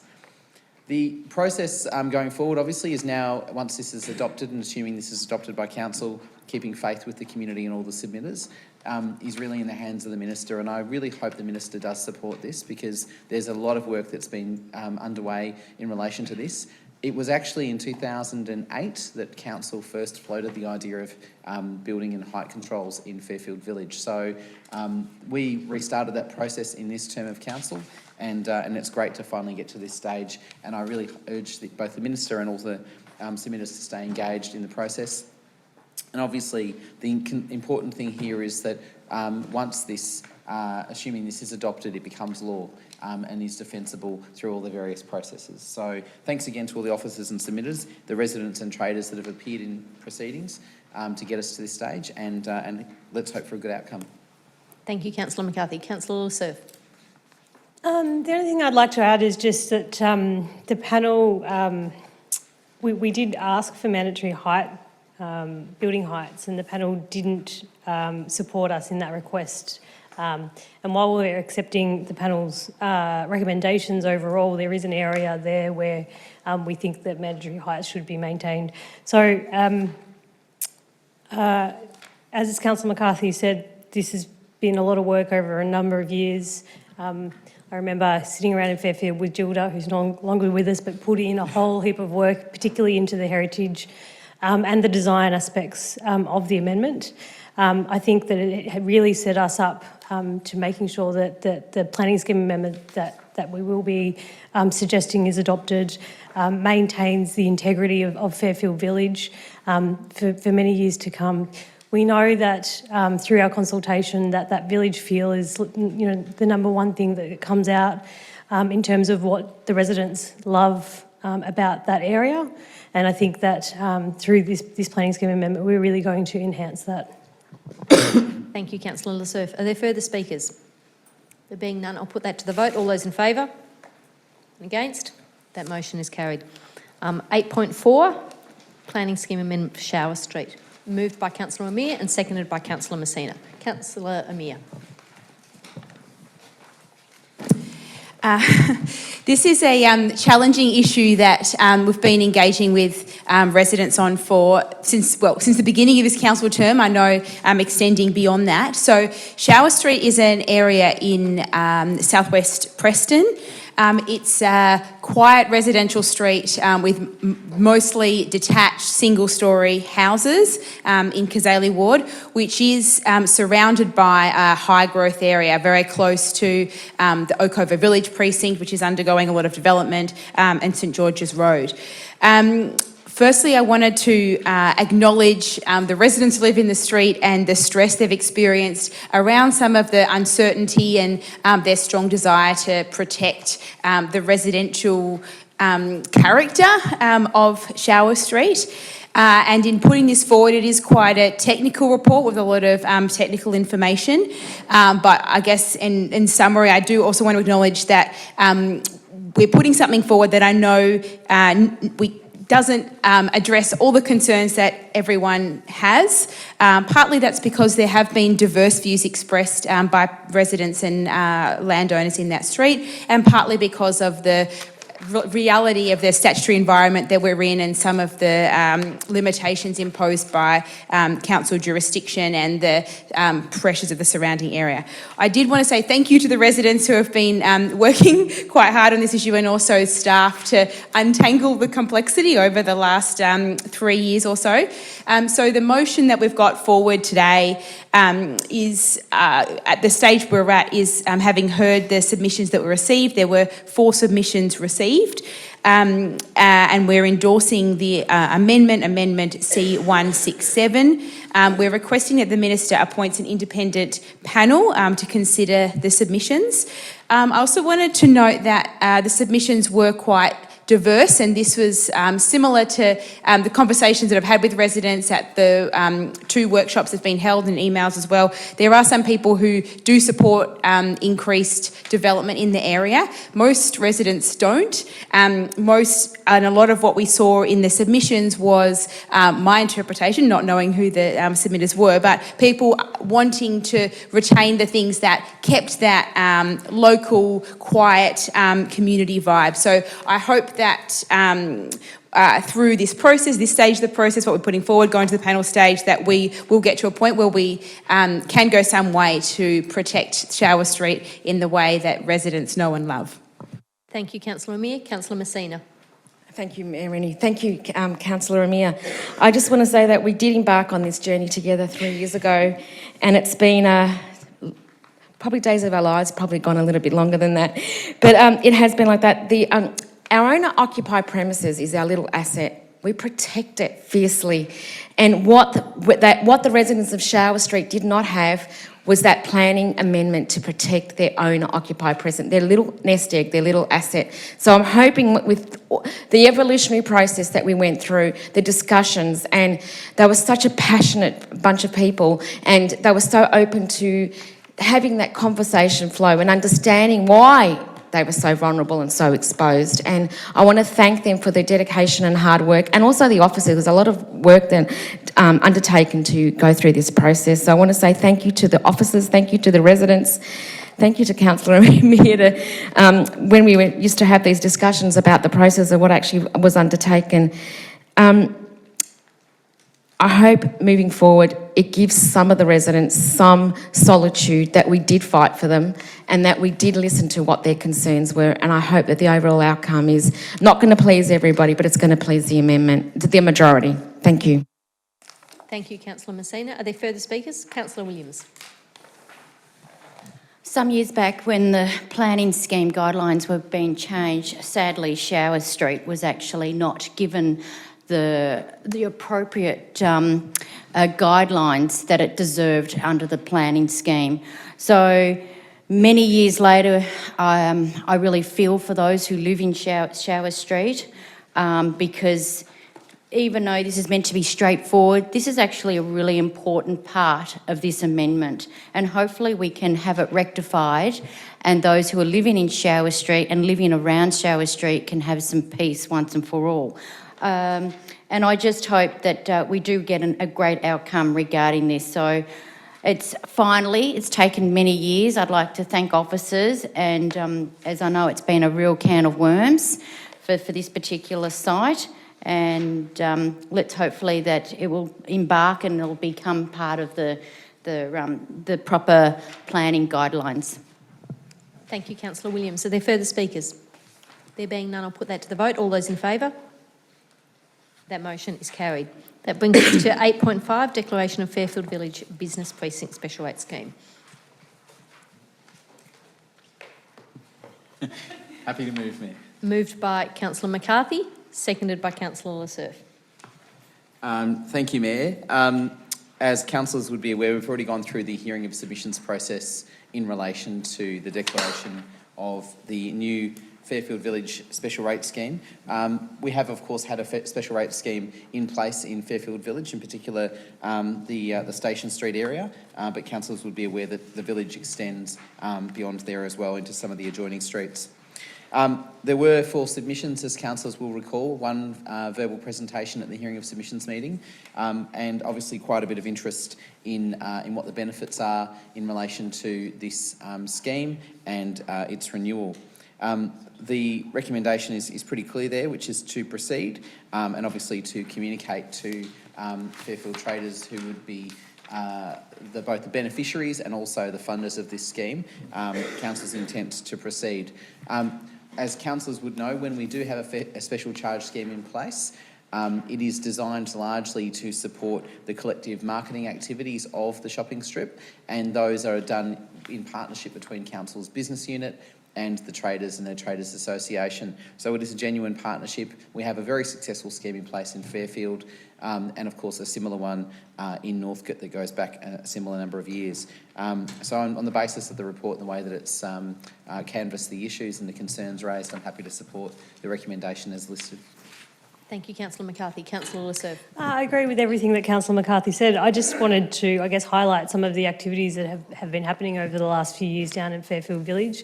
I think that they do, the Fairfield Traders Association do an exceptional job of really bringing life to the village in terms of marketing the shops there, but also activating the space in terms of events. They'll occasionally have pop-up cinemas in the car parks, and on Christmas and Halloween and all sorts of holidays, they get the kids out and about into the shops.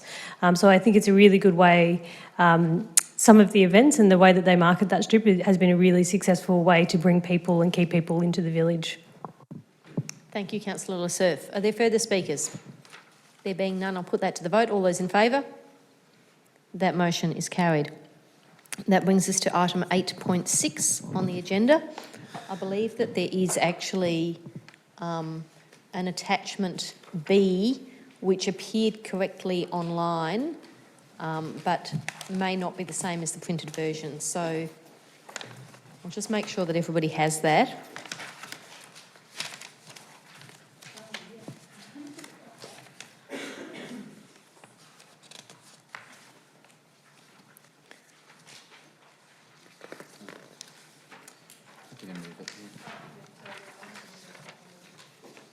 Moved by Councillor McCarthy, seconded by Councillor Lasserf.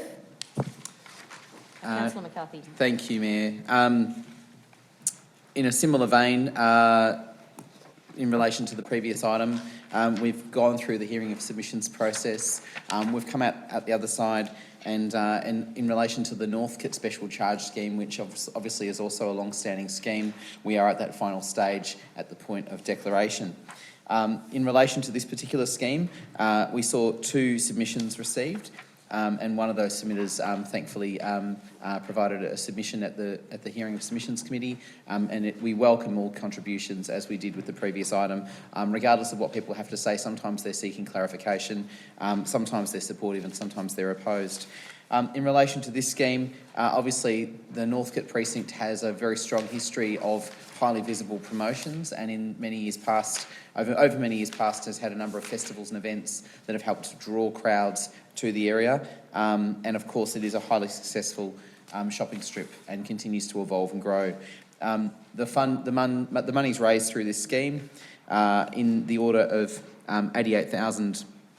$745, which contributes to a number of the promotional activities that are collectively put together between the Business Association, the Northcote Business Association, and Council's Economic Development Unit. And of course, we have significant promotions throughout the years that build that seasonal feel in different parts of High Street, Northcote.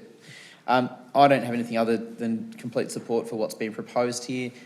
We have obviously a number of inquiries from traders through the process, and I thank the officers who deal with those respectfully and deal with the issues raised by traders, and seek to ensure that they feel they have input into the expenditure of that scheme, as well as supporting its implementation.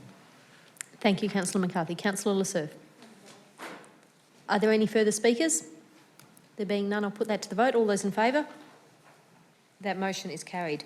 Brings us to item 8.7, Gender Equity and Preventing Violence Against Women Action Plan. Moved by Councillor Amir and seconded by Councillor Messina. Thank you, Councillor Amir. I'm really glad that this has come to us in the chamber this evening. This is an area that I'm really proud of the work that we're doing. We're a council that prides ourselves on gender equality. Some of the things I really like about the action plan, a few things. One is that it takes a three-level approach, looking at the causes of violence against women, as well as supporting women who are at risk and those who have experienced violence. I think by taking this three-tier approach, we have the best possible chance of having an impact on reducing violence against women in Darebin. As is mentioned in the report, councils are a really important player. We're certainly not the only players in this space, with state government doing a lot of work and other organisations like Our Watch. But because of the seriousness and the pervasiveness of this problem, the more people that we can have tackling violence, the issue of violence against women, absolutely the better. Something else I really like about this plan is the breadth. It really has a look at, goes into each area of the organisations and looks at the levers that we have as a council to see where we can make a difference. So at those three levels around recognising that one of the key drivers of violence against women is sexist attitudes, misogyny and gender equality. So doing what we can to try to break down some of those stereotypes, encourage inclusive attitudes in people all the way across the community, understanding intersectionality and how multiple forms of disadvantage can make it more difficult for women to access services, hence more difficult for them to escape relationships that aren't safe.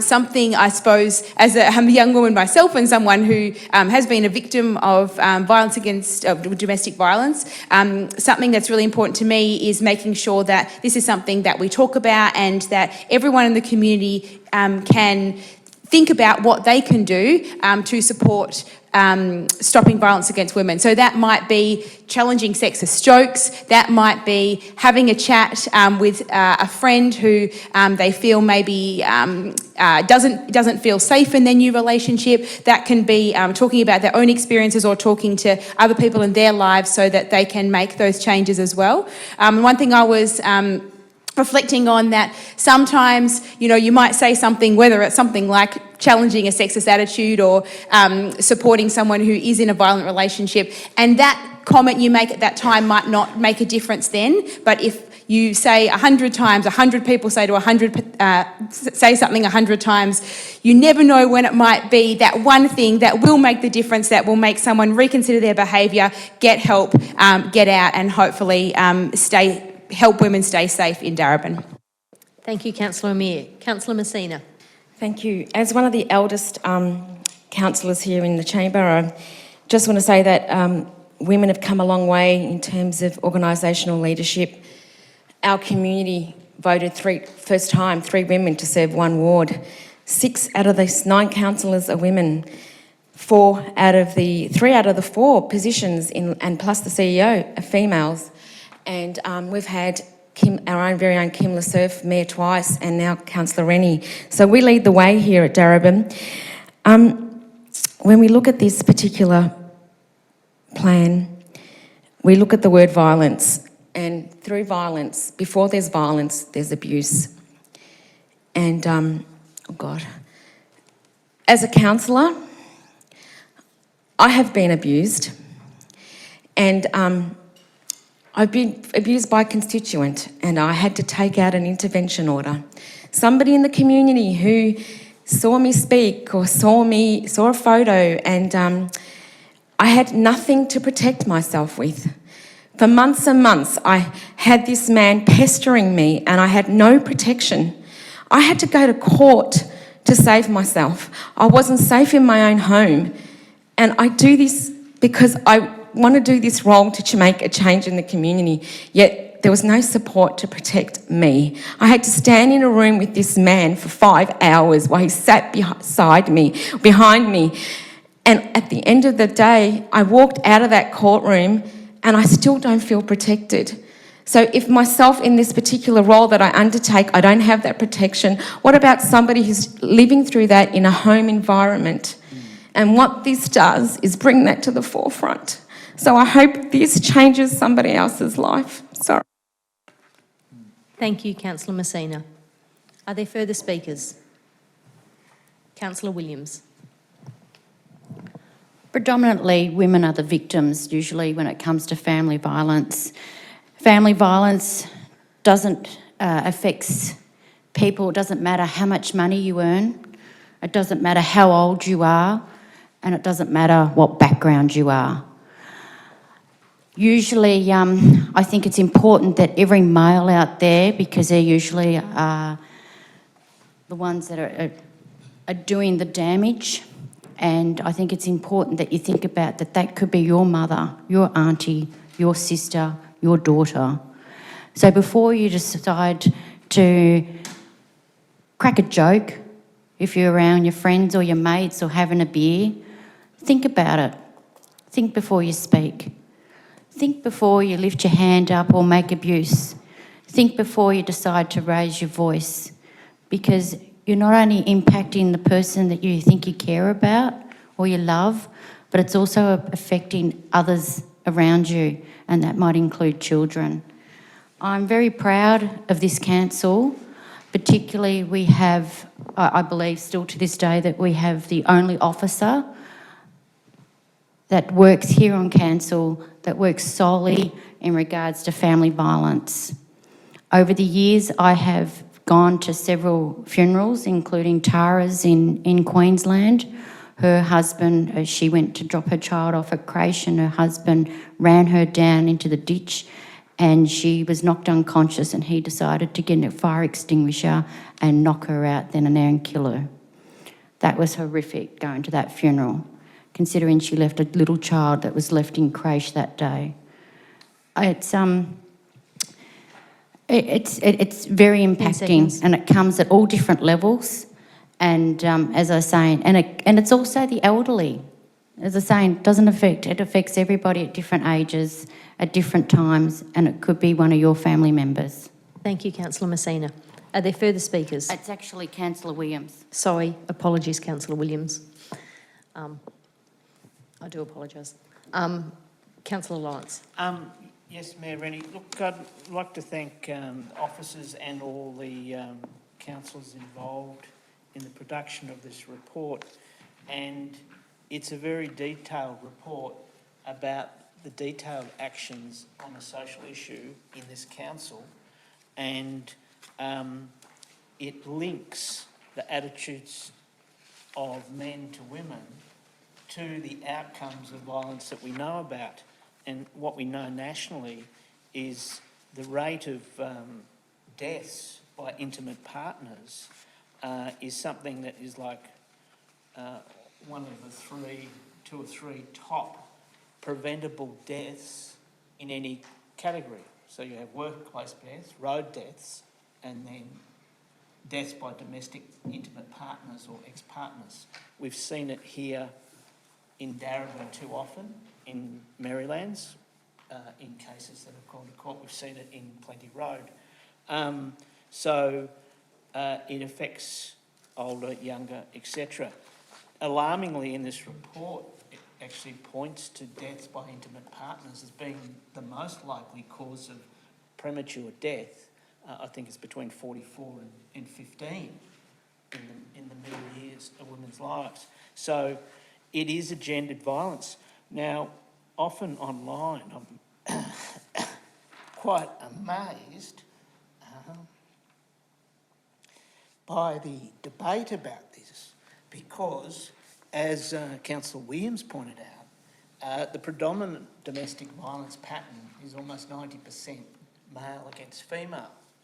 So we still have people 10 trying seconds. to disrupt this debate, and we actually, as men, need to own up that this is not a two-way street. That's time. Thank you, Councillor Lawrence. Are there further speakers? Councillor Newton. Thank you, Mayor Rennie. I wasn't going to speak to this item, but I just wanted to briefly speak to the first principle in this action plan, which I do commend, which is the principle that, number one, gender equity is key to ending violence against women. The strongest predictor of high levels of violence against women is unequal power between men and women. And it just got me thinking about my experience as a councillor, having some level of power, and how that's not always accepted, and how I think it's really incredible that we have this opportunity here with 6 women councillors out of 9 to really be stepping into a space where we are seen as equal. I was just thinking about how, you know, in my 3 years I've experienced, not so much in the chamber, but outside the chamber, bullying, criticism. I've had things like, you don't look like a councillor, you look young to be a councillor. And I really noticed the difference between people who accept me in a responsible position and those who don't. And I think the point I'm making is just that I really do see it as a spectrum. So the spectrum between the people that don't accept us in positions of power, that's one part of a spectrum, where the other part of it is family violence, domestic violence, and I think it does stem to men seeing women as less than. And I think I just want to just acknowledge that in the chamber, and just say, for me, I've had to develop a lot of resilience being in this role, but I think it's really important for the people to come after us to set that example. And my life's 10 work, seconds. my life's work, I think, is working to a more equal world. And I think this action plan really helps that. That's all. Thanks. Thank you. Are there further speakers? No. I'll put that to the vote. All those in favour? That motion is carried. We'll note that it's unanimous and thank the staff very much for their extraordinary work in this area. 8.8, Darebin Solar Saver Solar Gain Contract Supply, moved by Councillor Lasserf and seconded by Councillor McCarthy. Councillor Lasserf.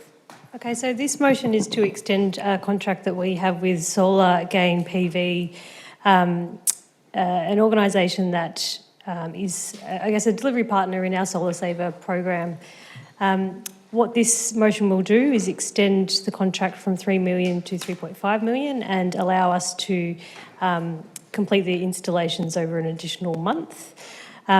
As we did extend this contract earlier in the year, and I think the reasons for the extension are similar. The Victorian State Government have their own solar rebate program, which has put a lot of demand into the system in terms of suppliers needing to having a lot more demand to have to manage. And so that has put a strain right across the market in terms of access to solar panels, but also the labour to put the panels on the roofs.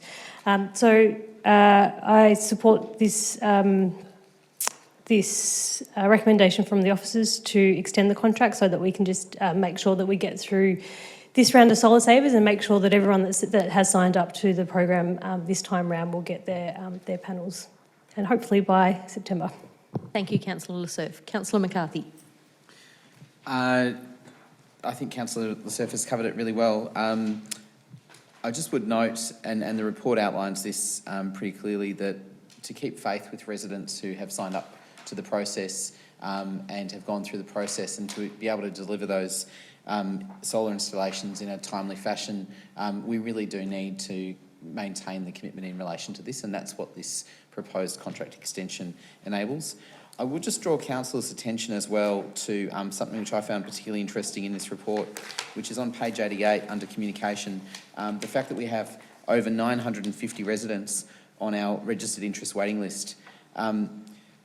This is a clear demonstration not only of the current success of the program, but also the future success. And if there was anyone under any doubt about the enormous interest in what we have going on here in Solar Savers, that's just the evidence right there and then, because all it would take, of course, is just 1/3, in fact, of those households to go to the next stage, and that's the same size as our original Solar Saver program a number of years ago. So we've built something wonderful here. It's delivering real change for households in terms of lowering their energy prices. It's the sort of program which councils around the country are envious of, because they don't actually have the mechanism that we have here in Victoria. Or I suppose the sustained will of a council to say, we're going to do this and we're going to do that transformative work with our community that makes a real difference to the massive energy costs of our low-income households, particularly pensioners who need to be able to keep cool during heat waves, and this enables them to do that. And that's actually the tangible benefit that we see through this program, in addition to saving people on their power bills. So support this. 10 seconds. And obviously it's great to see so much interest. Thank you, Councillor McCarthy. Are there any further speakers? There being none, I'll put that to the vote. All those in favour? That motion is carried. So 8.9, provision of maintenance, investigation and emergency work for council, stormwater drainage system. Moved by Councillor Newton, seconded by Councillor Lasserf. Oh, sorry, Councillor Newton, can you just confirm the details? Yes. So I'm just reading Yep, it'll come up on the screen, but if you could read that out, that would be good. So this will be coming up on the screen in a minute, but the recommendation is that Council endorse a panel of service providers to be established under contract for the provision of maintenance, investigation and emergency works for Council's stormwater drainage system, CT 201825, for a 3-year fixed term period with 2 1-year extension options at an estimated cumulative total amount of $5,042,625, inclusive of GST.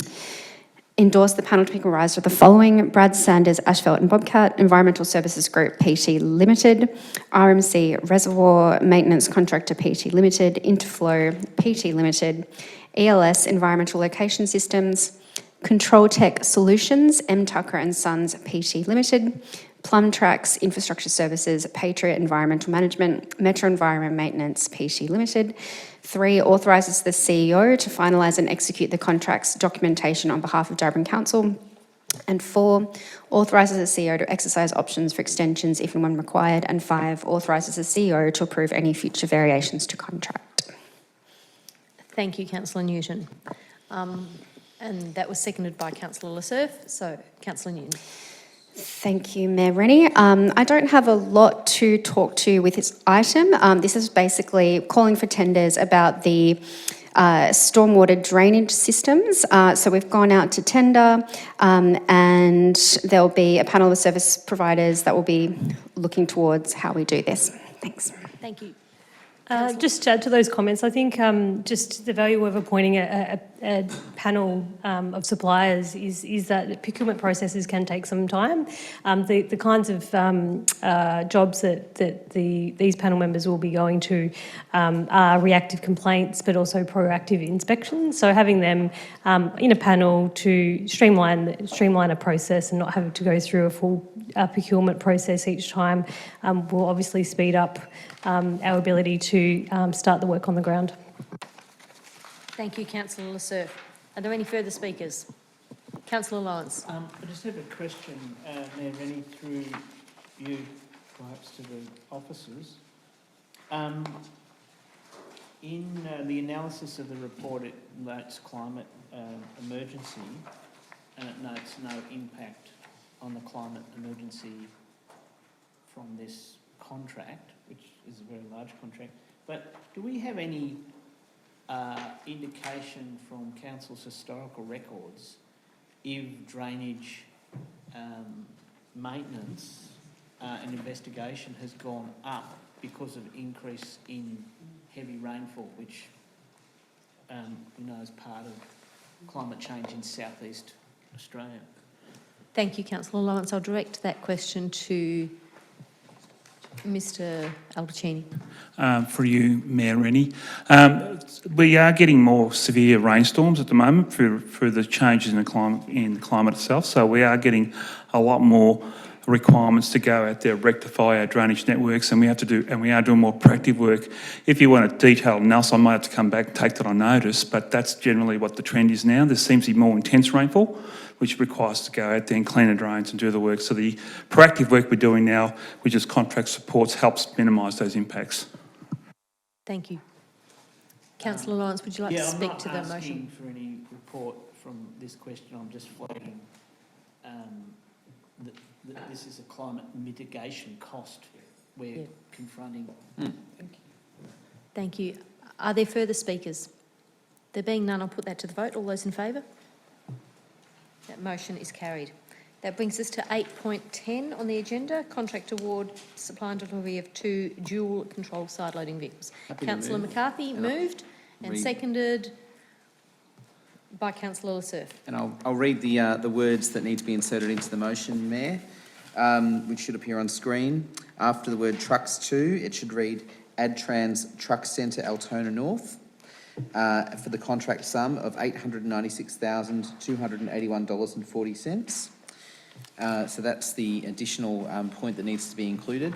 I'm pleased to move this, and I just would state for those who've joined us in the gallery or are watching online how unusual it is still for me as a councillor who's been here for a decade to see these sorts of things in the open chamber, because in the my previous 2 terms of council, these things were all dealt with in confidential business.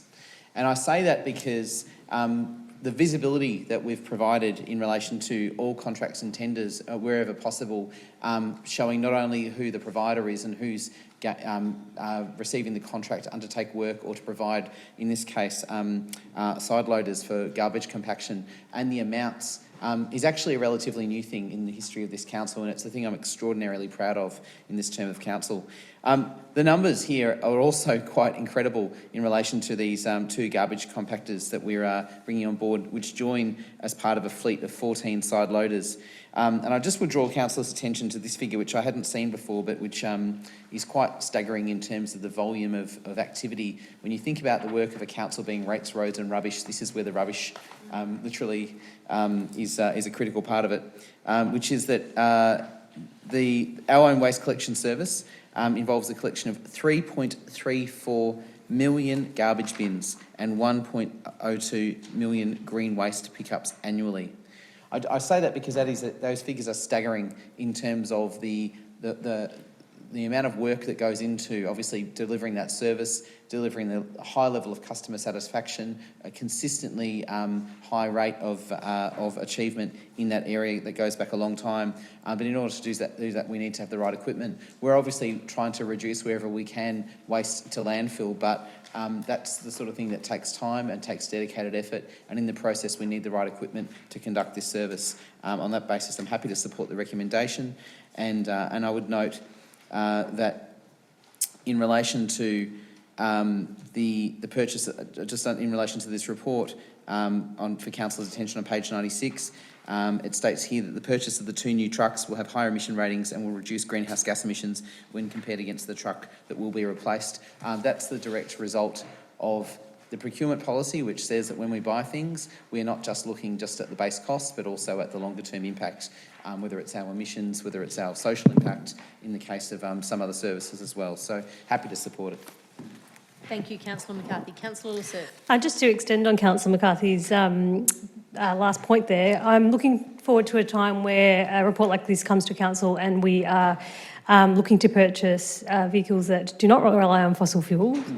And I hope that that's sometime soon with the advances in hydrogen and whatnot.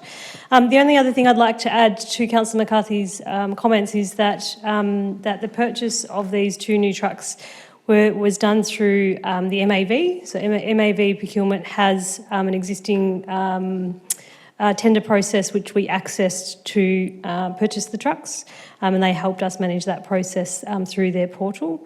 Yeah, I don't have anything further. Thanks. Thank you, Councillor Lassurf. Are there further speakers? There being none, I'll put that to the vote. All those in favour? That motion is carried. So we come to 8.11, contract award plumbing and grease traps maintenance.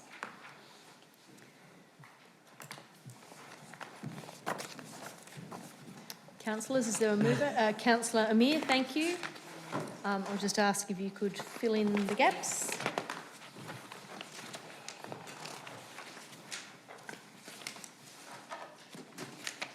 Page 31 is... Oh, that's the summary, actually, page 32. Yes, so endorse a panel of service providers to be established under contract to provide plumbing services for Darebin Council's facilities. Oh, sorry.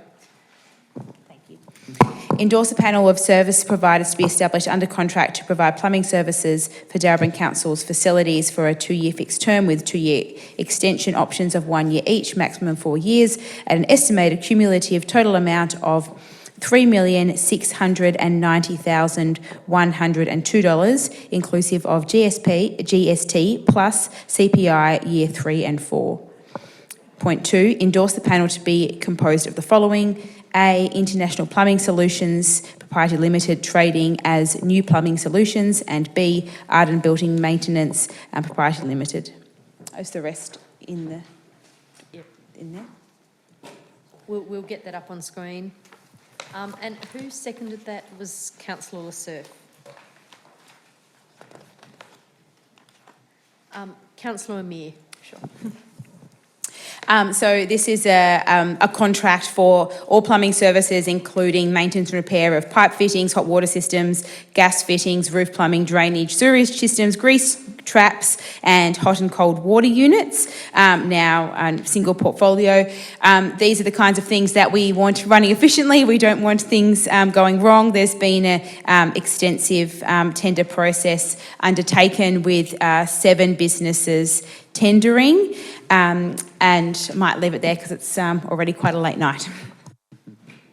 Thank you, Councillor Amir. Councillor Lassurf. And just to add a further additional point, that the panel of 2 preferred tenderers who are recommended to be appointed do have established apprentice schemes and social procurement programs. So it goes back to, we have a lot of power with how we spend our money and making sure that we get social and environmental outcomes through each dollar that we spend.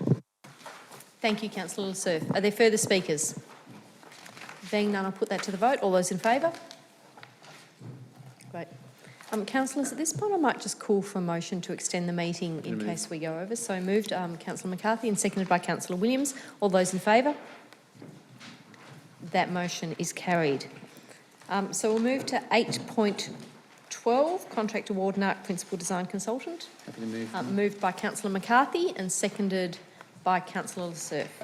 Councillor McCarthy. Thank you, Mayor. I'll just read the relevant sections that need to be included in this contract, in this motion, which is in point 1 to insert the words Warren and Mahoney Architects Australia for the contract sum of $2,958,840.50, including GST.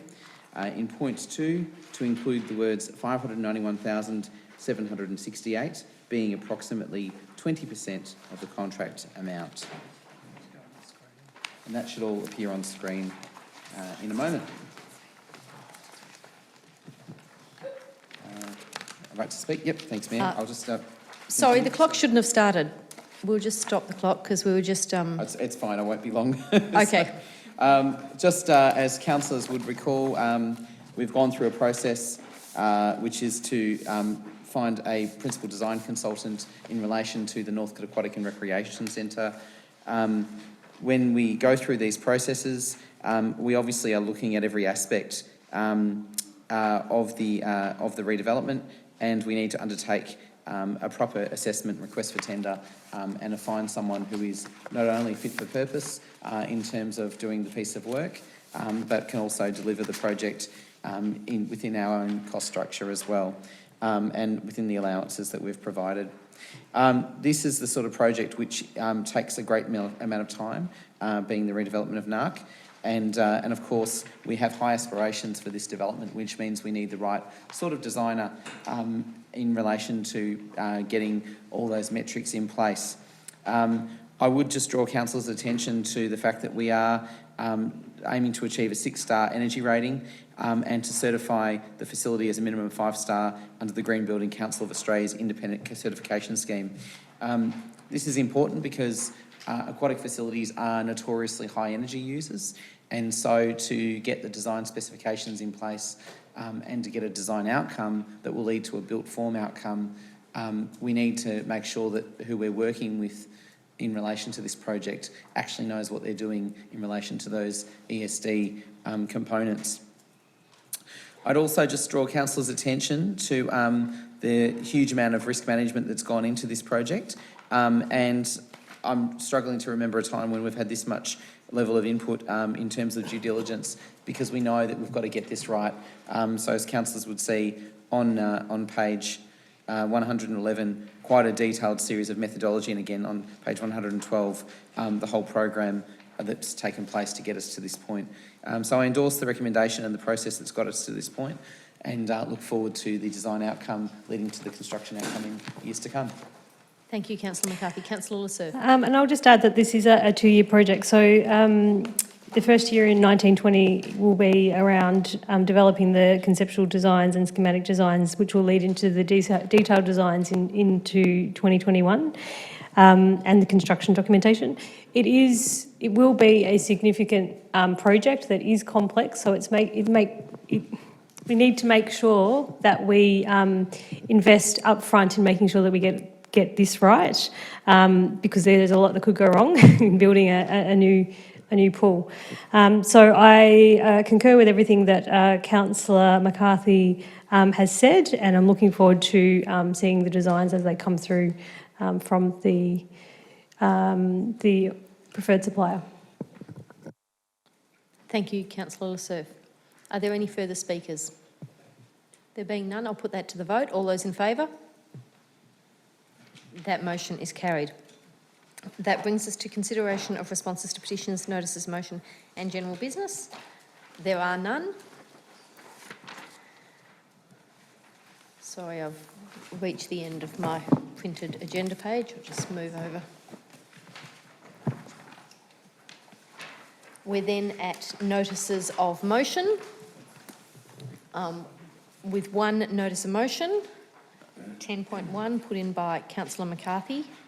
And I'll just give councillors a chance to see the amended words, which I've provided to officers.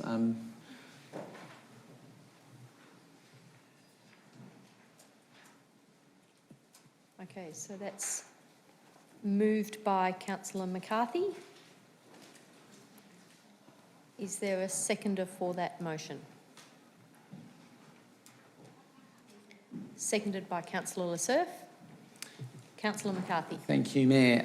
It's been noted this evening already that we've had quite a bit of feedback around mobility and around how people get around, and our community's strong desire to get around as sustainably as possible. And obviously, in the context of major pieces of work, not only our walking strategy and our cycling strategies, our broader transport strategy, and of course the recent consultation around a parking strategy, what has been significant is the pressures that our community faces in terms of accessing sustainable transport modes, and our community's earnest desire, whether they're in the southern parts of the municipality, the centre or the north, that there are opportunities missed on a regular basis in relation to the existing transport networks. I have a huge amount of emails, around I think 150 emails that I've kept from residents detailing the challenges that they face from getting from home to a train station, for instance, and the unavoidable trips that they have by car and the struggles they have to make it from one place to the next because the bus routes simply don't connect to the train. Because there is not a car that they can actually, a car share option for them in their community, and they can't afford a private car. So this stuff cuts across issues of both social equity, environmental challenges, economic challenges that individual households face, and of course the greater challenge that we all face, which is how we progressively reduce our emissions as a community over time, and obviously as quickly as possible in the context of the climate emergency. So there's been obviously an opportunity here for us to take up some of those ideas and suggestions, do something really constructive with them. That may in fact lead to stronger advocacy to other levels of government who control the transport networks that we've seen such challenges with, but also significantly to empower our community and support our community to try things out. One of the residents that I met recently at a parking strategy community meeting talked to me about his involvement in a Bayside municipality setting up a rideshare community-led approach, effectively a community Uber. And I thought this is interesting. You know, we have a very smart community that wants to work together to solve challenges. What about the opportunity for us to bring those ideas, those challenges, that collective impact response, and actually see if there are ideas that could get some pilot funding to go to that next stage. So hence point 2, this is really subject to further work by officers and councillors and obviously input from community to really see if there are things that would support our community to get around, not only locally, but more generally get around together and obviously reduce our emissions in the process. Thank you, Councillor McCarthy. Councillor Lasserre. Further to Councillor McCarthy's comments, we did receive a lot of feedback when we put the parking strategy out, and it was a lot of rich feedback, and I think we need to make sure that we do something useful. Obviously, it informed the way that we responded to the parking strategy, but do use something useful and constructive with that information that we do have. We heard about a lot of different challenges that council does have control over in terms of making it easier for people to get around locally. So I would love to see a collated report and have a really good look at what's possible and what's within our control that we can help people with. The thing that I would like to consider, though, that alongside it is that we do have a walking strategy, we do have a cycling strategy, we already have a lot of different transport-related strategies. So how does this information feed into the work that we're currently doing, and how does it enhance it? Because I don't want to go off and produce another strategy or another piece of work, but how can we use that rich information to do what we're currently doing better? Thank you, Councillor Lasserre. Are there any further speakers? Councillor Lawrence. Just going through this motion, I'm just trying to understand, the officer response talks about this coming from savings. So is this a different initiative to what we've just done in the budget? Is this an insertion in the budget? Or? The officer response was to an earlier version of Councillor McCarthy's motion. The motion before does not require any additional financial input. Is that correct, Councillor McCarthy? Yep. Are there any further speakers? No? There being none, I'll put that to the vote. All those in favour? And against? That motion is carried. That brings us to item 11, reports of standing committees. Oh, there are none. Item 12, records of assemblies of councillors. Moved by Councillor Amir, seconded by Councillor Williams. Yes. Mayor Rennie, I've got a slight, not an inclusion, if you like, in regards to my activity report. Sorry, we're on the records of assemblies of councillors, not the activity report. That's 13. Was your inclusion for reports by mayors and councillors or assemblies of councillors held? Oh, sorry, my apologies, yeah. It's item number 13 I'm referring to. Okay, we'll get to that in a second. So I've got moved by Councillor Amir, seconded by Councillor Williams. All those in favour? And against? That motion is carried. So item 13, reports by mayors and councillors. Okay, thank you. So we'll note that Councillor Greco is handing over. So moved by Councillor Greco, seconded by Councillor Williams. All those in favour? That motion is carried. That brings us to item 14, consideration of reports considered confidential. I'd like to move a motion that we close the meeting to consider this item. Thank you, Councillor Lassurf, seconded by Councillor Williams. All those in favour? Thank you. Thank you to the final member of the gallery for sticking it out. Fantastic. I hope you come back next time. We've now moved to an item on the council agenda, which is the last item, which is a confidential item. So we'll ask that you leave for this evening.